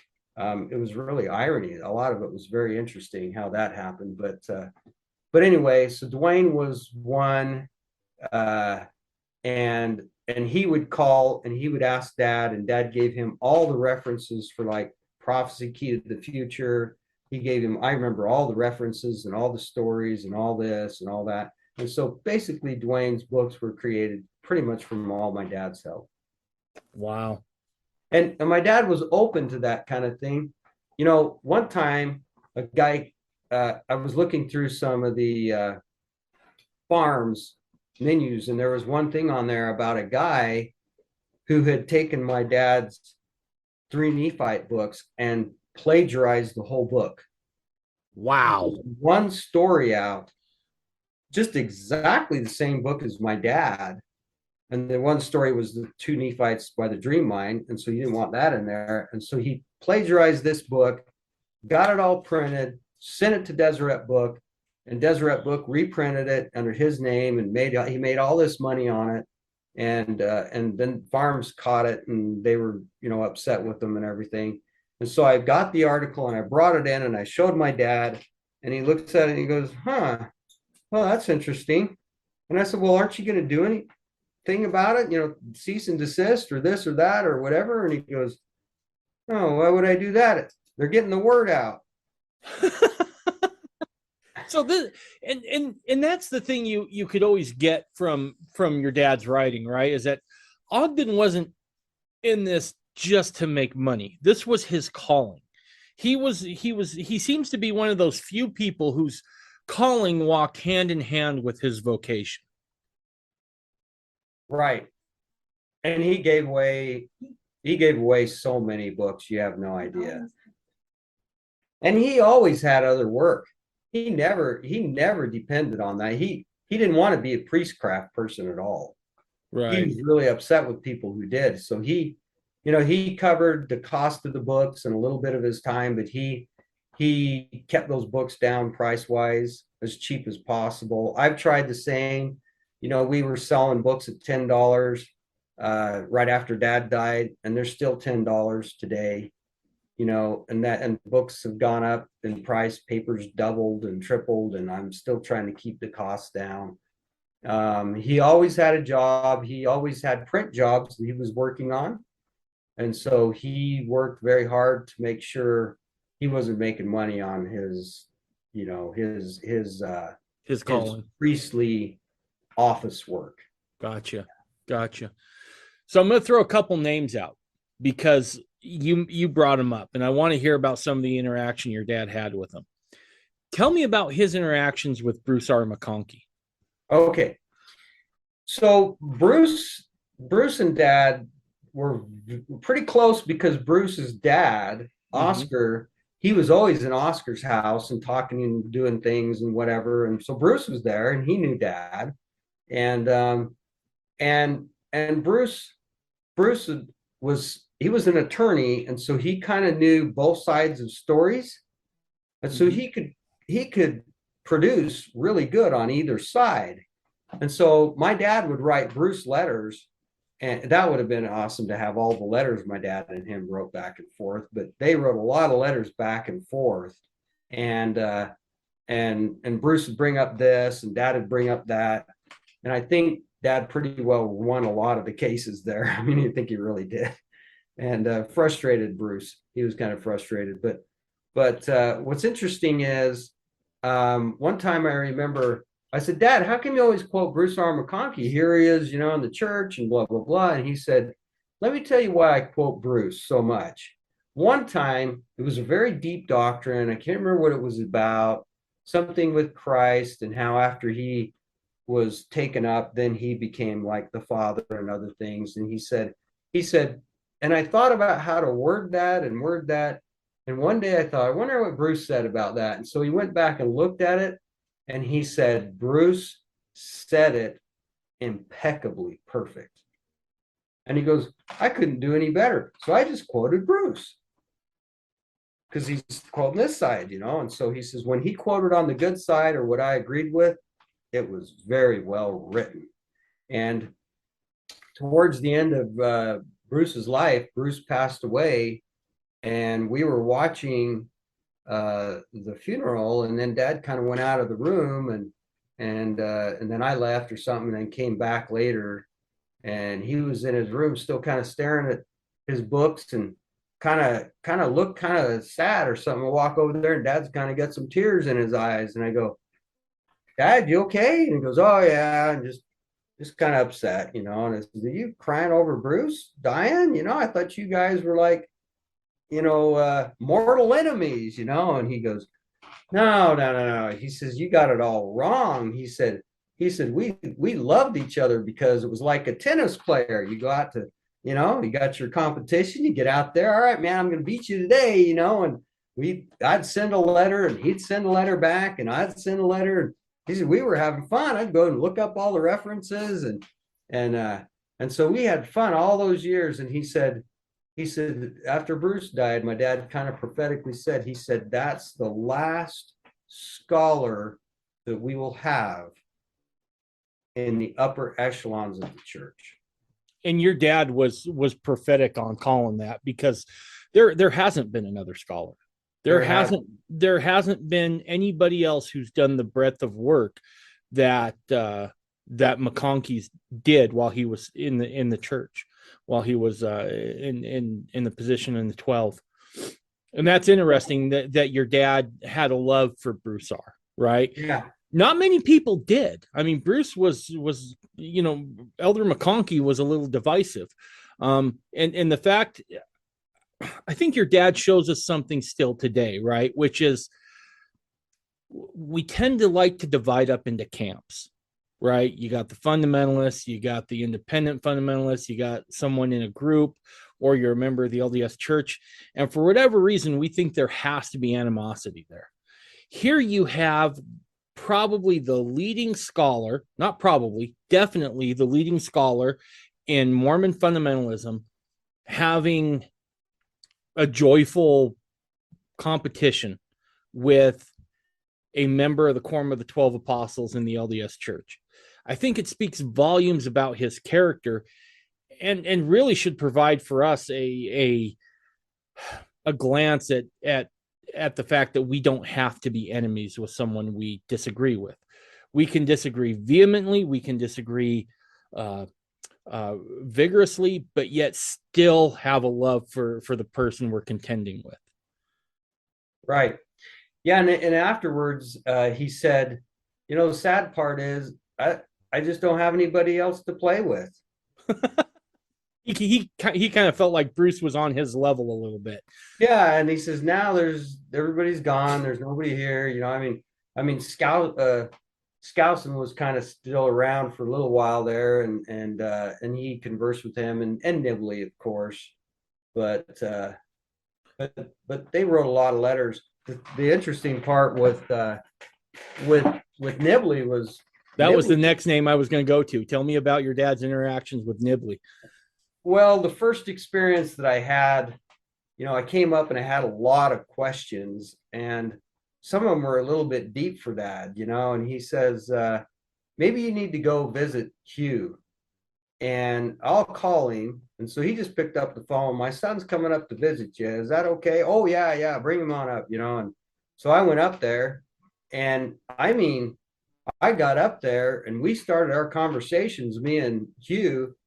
And he was like a hero to me. I mean, I was liked Egyptology, archaeology. I worked in museums. I did all this, and so we were just going back and forth with question after question, and he's answering them, and you know, and he was pretty impressed, you know, with all the questions. And one of the times I was there in his office, and the secretary comes in. She goes, Hugh, you need to get to your class, you know, you're kind of late. And he goes, oh, but this is Ogden's son.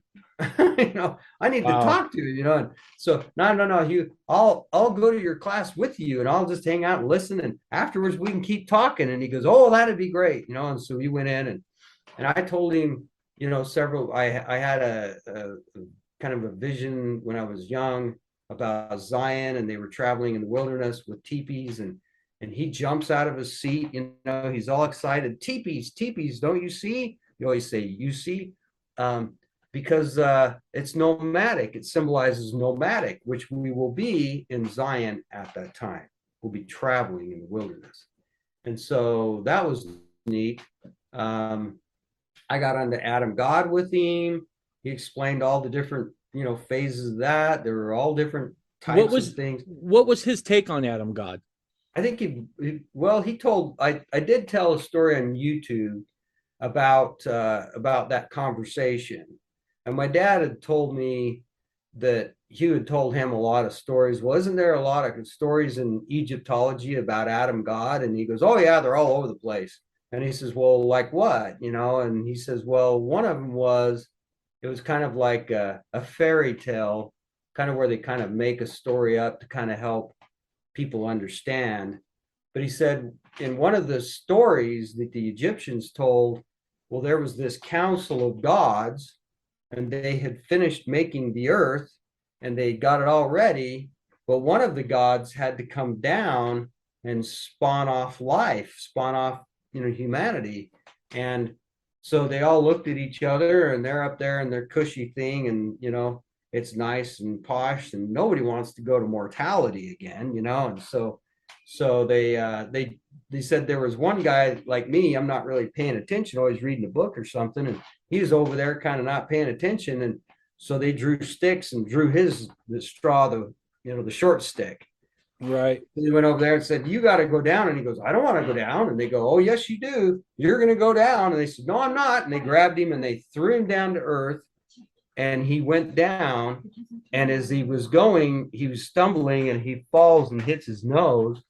And he looks and he looks and he's got blood on his hand. And he goes, oh, no, I'm immortal. Wow. So that's the story. So Hugh, you get this feeling that Hugh believed the Adam God doctrine? Yeah. Yeah. That's interesting. What about Skousen? Did your dad have much interaction with Cleon? Oh, I have written stuff clear back before Cleon. It was before I was born. My dad in Fruita, Colorado. My father, believe it or not, actually started the John Birch Society in Salt Lake City. He was the one that started the John Birch. And so my dad was very patriotic. He knew all the J. Bracken Lee. He knew all the guys back in the day. I've got a letter my dad wrote to J. Edgar Hoover. My dad wrote all kinds of letters about communism, about things, J. Edgar Hoover wrote back. And so there was a lot of stuff that Dad had seen in World War II and other things, in the military about communism that kind of, scared him. A lot of stories that made him very concerned about, what could happen. And so Ezra Taft Benson, by the way, they kind of knew each other in the early phases of that. However, I don't think Ezra Taft Benson liked my dad's response to his Follow the Prophet lecture, because my dad wrote a response to that. So they got a little bitter towards that. But and that's another day. But anyway, Skousen and my dad knew I remember Skousen in my home. Really? At Dugway. He came out there and they visited all the time and conversed, and lots of letters back and forth between Skousen and all kinds of things that went on. And he definitely knew my dad very well. Dad helped him on some of his research and some of the things, and yeah, it was really fun. Do you think how'd your dad feel about his scholarship, about Skousen's scholarship?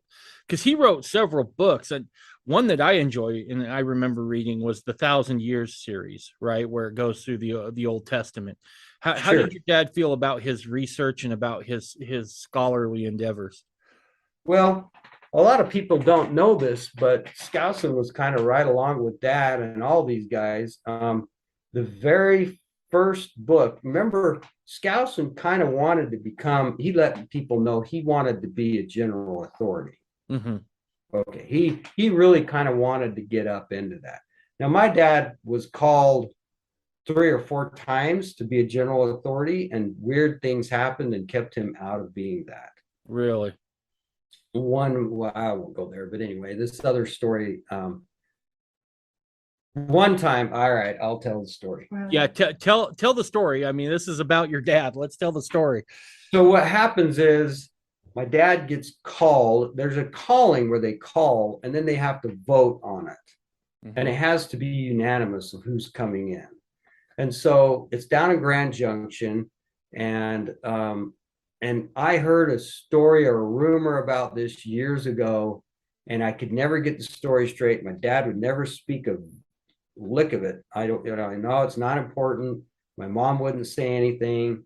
I just never could figure it out. And one day I had an uncle, Uncle Neil. He was in a wheelchair, and the church knew him very well. He made these little gold plates, that were golden, and they sold them at Deseret Book. And one day I did this for Neil, and he said, "What can I do for you? Anything." And I said, "I want to know the true story of what happened with my dad not becoming a general authority."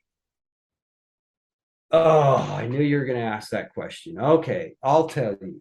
So here's what happens. So down in Grand Junction, they kind of met there for a conference or something going on. And he was a clerk, what do they call him, a recorder. And so he was keeping records as they, notes as they were doing this discussion. And anyway, so all the general authorities came. "Oh yeah, we love Ogden. We'll all bring him in. We'll do this." And he says, "Well, there's only one more general authority that's coming, and we're waiting on him."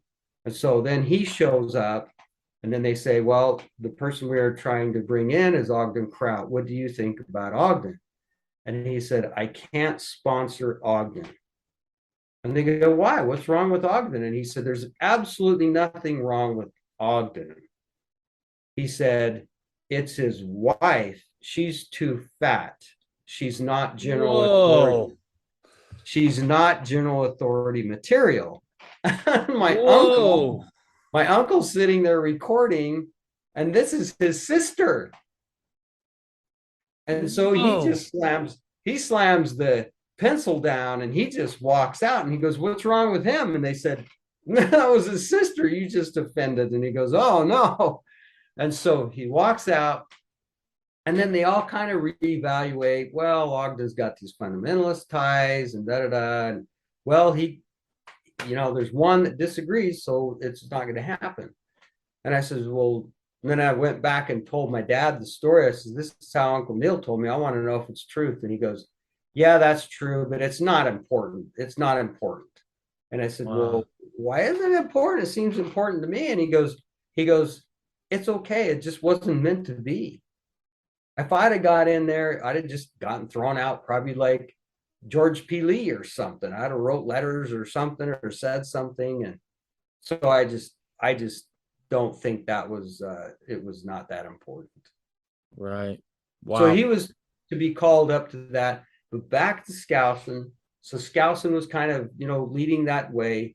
And one day I was at DI with my dad, and I bought the first 2,000 years, and I opened the book, and it was a first edition. And my dad goes, "That's a first edition? Buy that right now." And Renault got it, and he gets in the car, and he goes, "Let me show you something." And so did you know that in the first edition of Skousen's 2,000 years, he taught Adam God? Really? It's right there. Talks about Adam God, quotes Brigham Young, quotes this other stuff, And he said, that's why the church came down on him. And he had to rewrite that edition and get the Adam God out of there. Do you still have that? I do. That's awesome. One of these days I'll have to go over and you can show me, because man, and even in his rewrite, there are certain things that you can spot that are still there, right? Yep. You could tell that Skousen still held to that. He just had to reword it to get approval. Well, that's awesome. Okay, so let me ask you this. We're getting towards the end here. We've been on here for about 2 hours now. What do you think your dad's biggest disappointment was as he was watching Mormonism towards the end of his life? I would say it had to be all the breakdown of the early doctrines and early church things, and we became all of the people were becoming more worldly. Money was very important. United order, we just didn't see that anymore. There wasn't that kind of feeling. um, Nibley talked about that. He personally, the first thing that my dad gave me when I first started was, it was Nibley's notes, his handwritten notes on uh, his book called Approaching Zion. There was one chapter in there called "What is Zion? A Distant View," and that "What is Zion? A Distant View" just turned me from trying to become a millionaire and everything else, flipped me right around, and I went, okay, what is going on here? I mean, it was so provoking because it became about money and me progressing me rather than all of us together and bringing up. And that was why in my dream or vision of the future with Zion, I could tell that every single human being in that group was more concerned about the others than themselves. And if one man stumbled, there were 1,000 men there to pick him up. They just weren't going to let that man go. You know, if he was stumbling or he was heading to temptation, they all had ESP. They all knew, they all were of one heart and one mind. And so they knew each other's minds. It was like, you know, when I've had my near deaths where the angels talk to you mind to mind. And that happened. My mother even did that, you know, with me. You know, I'd be out somewhere and I'd hear my mom calling, you know, I'm like, that's you? Yeah, get home. You know, I'm like, oh crap, mom's telling me to get home. You know, I had those weird kind of experiences when I was young, and also on my mission. Mm-hmm. So so anyway, I think the most disappointing thing was the money aspect. They all became about money, but also the big corruption happening. There was lots of things being corrupted in the people. The fundamentalist people were losing. They started to get bad leaders. There were some leaders that came into some of the very good groups that started doing things that were just not part of the program.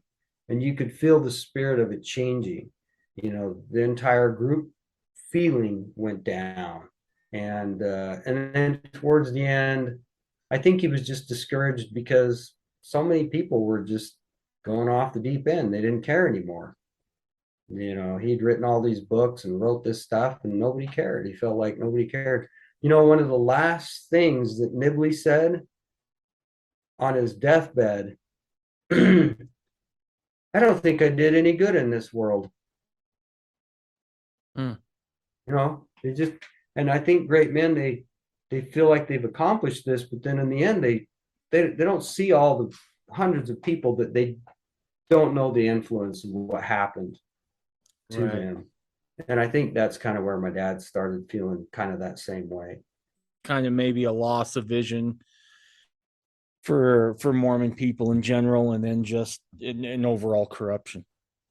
Well, and then Brigham Young made a statement much like this. He said, I fear lest the leaders in the last days will lead our people even unto the brink of hell.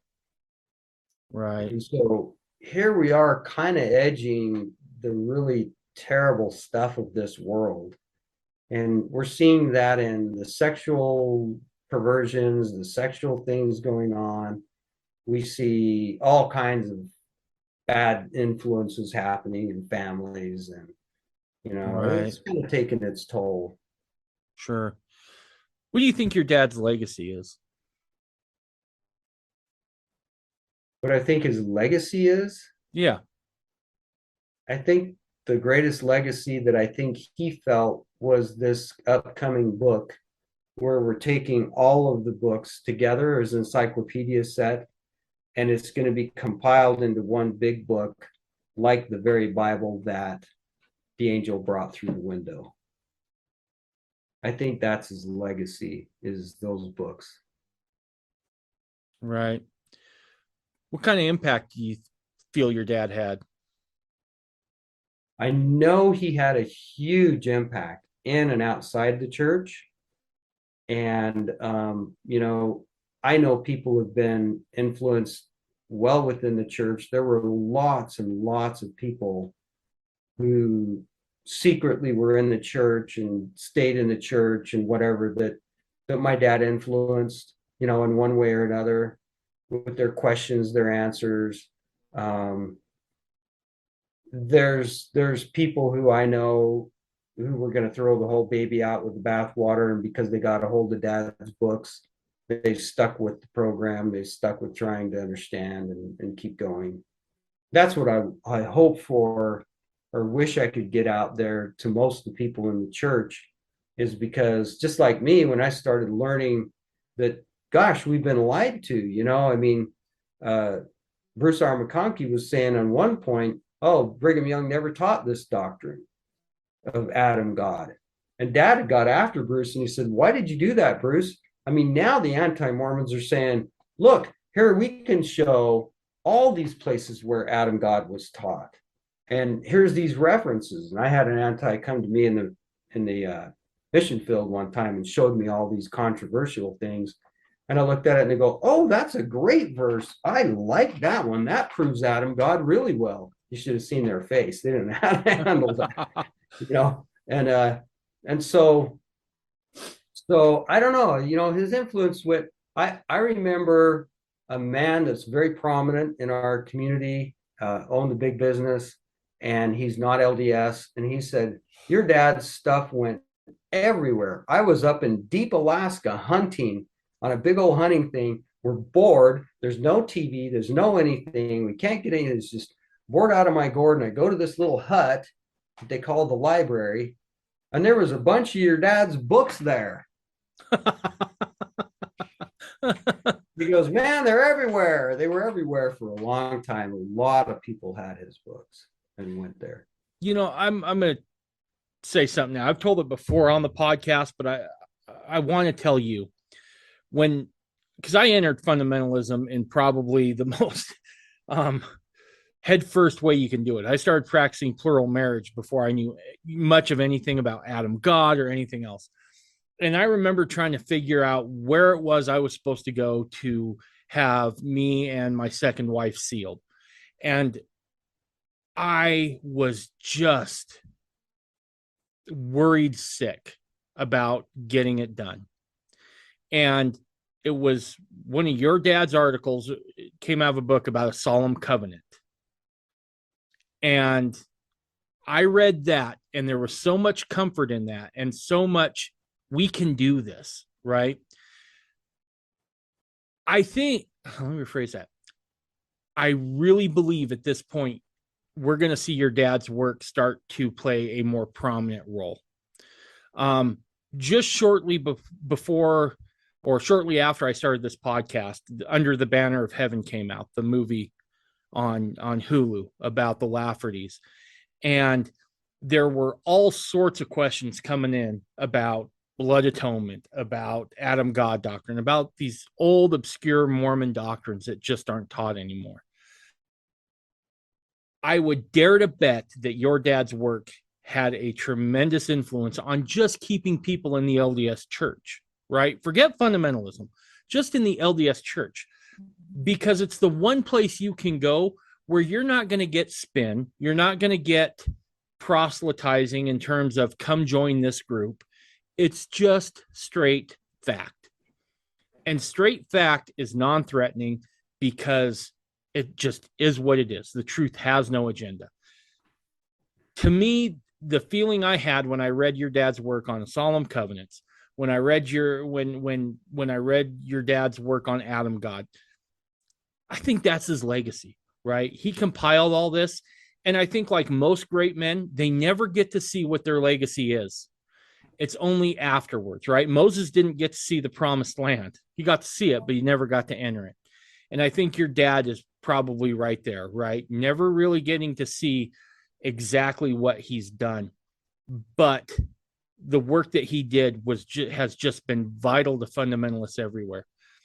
So what is it you do now with your dad's work? What are you up to these days?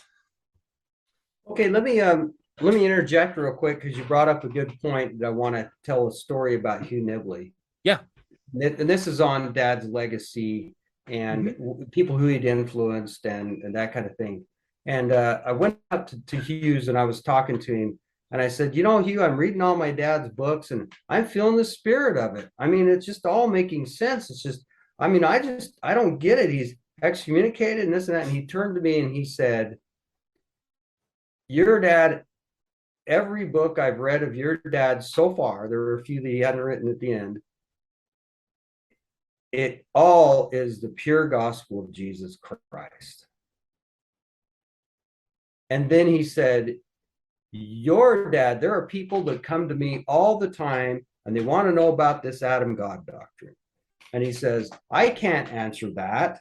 And so he says, I send them down to the library to get this Ogden Kraut book and they read it. And then he says, and then I want you to go read it. And then I want you to come back and talk to me.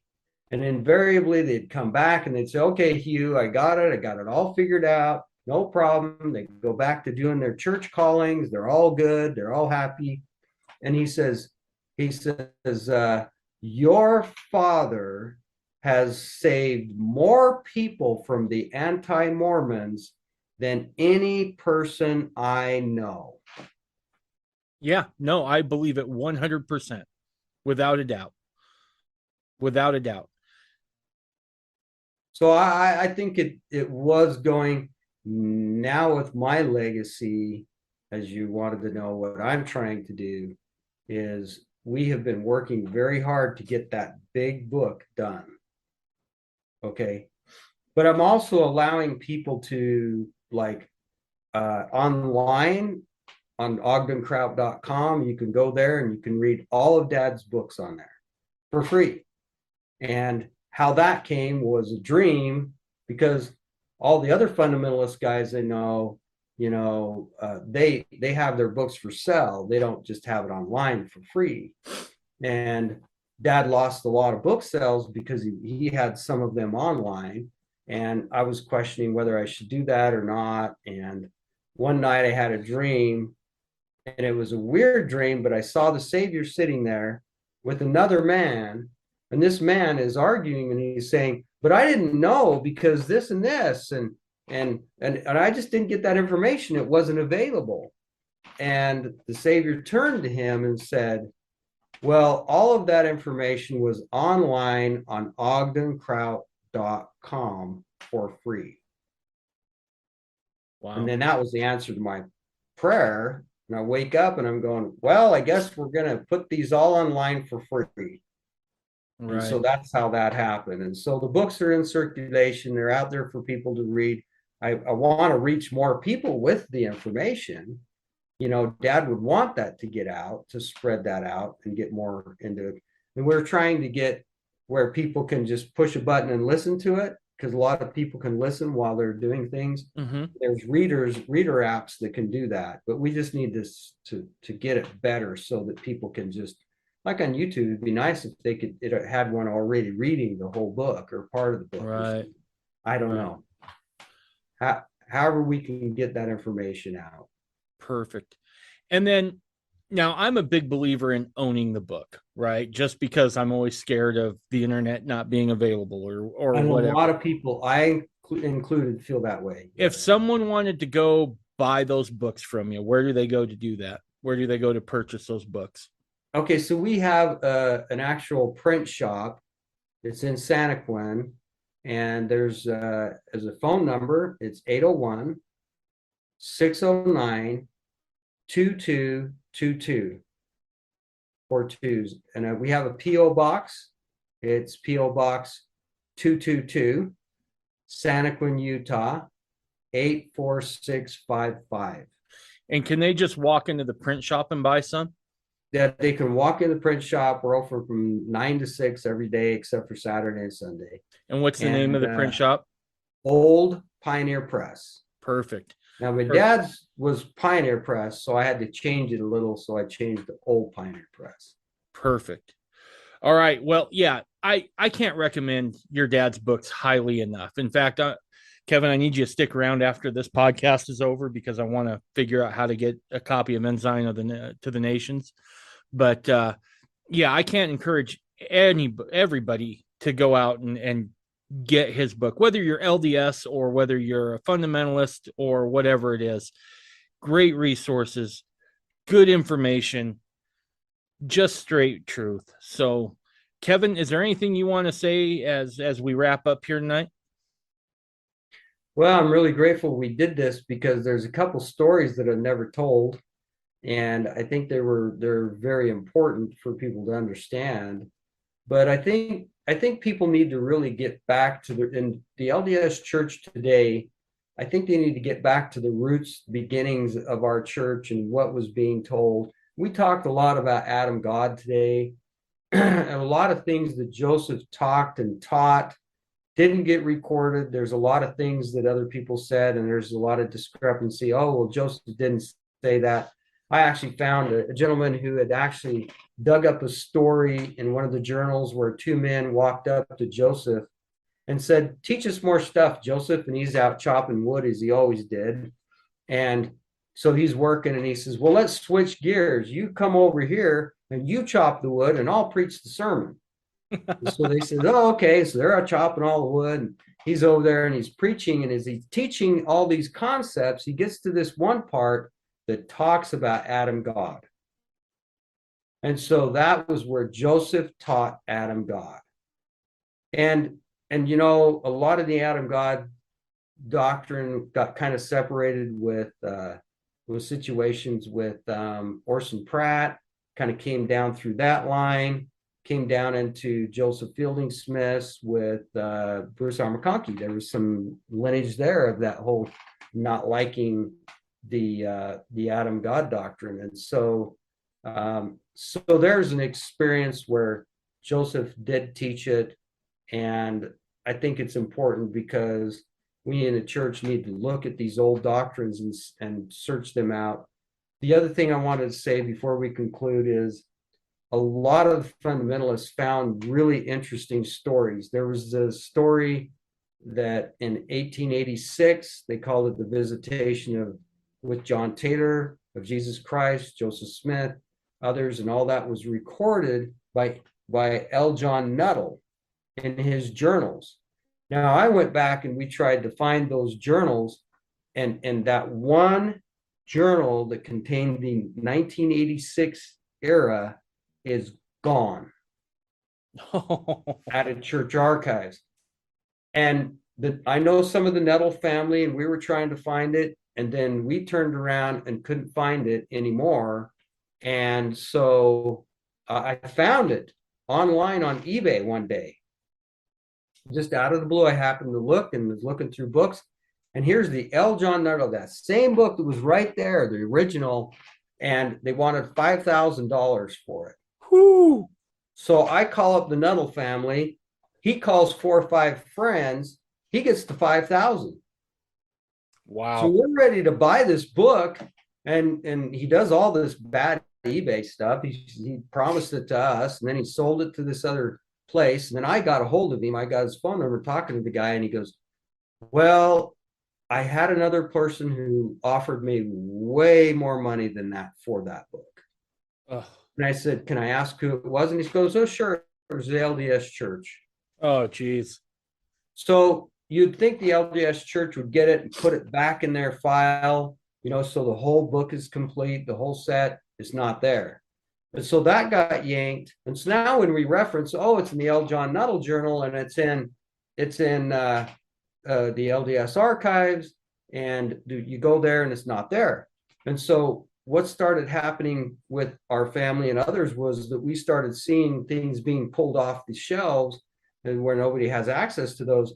Like we mentioned Denver Snuffer and Phil Davis, which are both friends, but one of the things they said, well, Joseph never taught polygamy and nobody had done this. And he goes, "Well, can you prove those, Kevin?" And I said, "Sure, but I'm not going to give you those references, because the minute we give those references out, some scum character in the archives or whatever takes it out of the archives, and then we can't find it." So there's some of the discrepancies happening with church archives. And so that's what's hard. That's disappointing. But even Denver Snuffer, as I said, he called and said, your father has so much information we can't even find in the archives anymore. Right. So back to thank the heavens for what my father's work did and all the progressive work. And hopefully we can continue it on and make it happen. Absolutely. Well, dude, this was fun. We should do this again. Okay. If you're up for it, I'd love to have you on to talk to the Dream Mind, talk about the Dream Mind. Okay. Awesome. All right. Well, that's going to do it. Bye, everybody.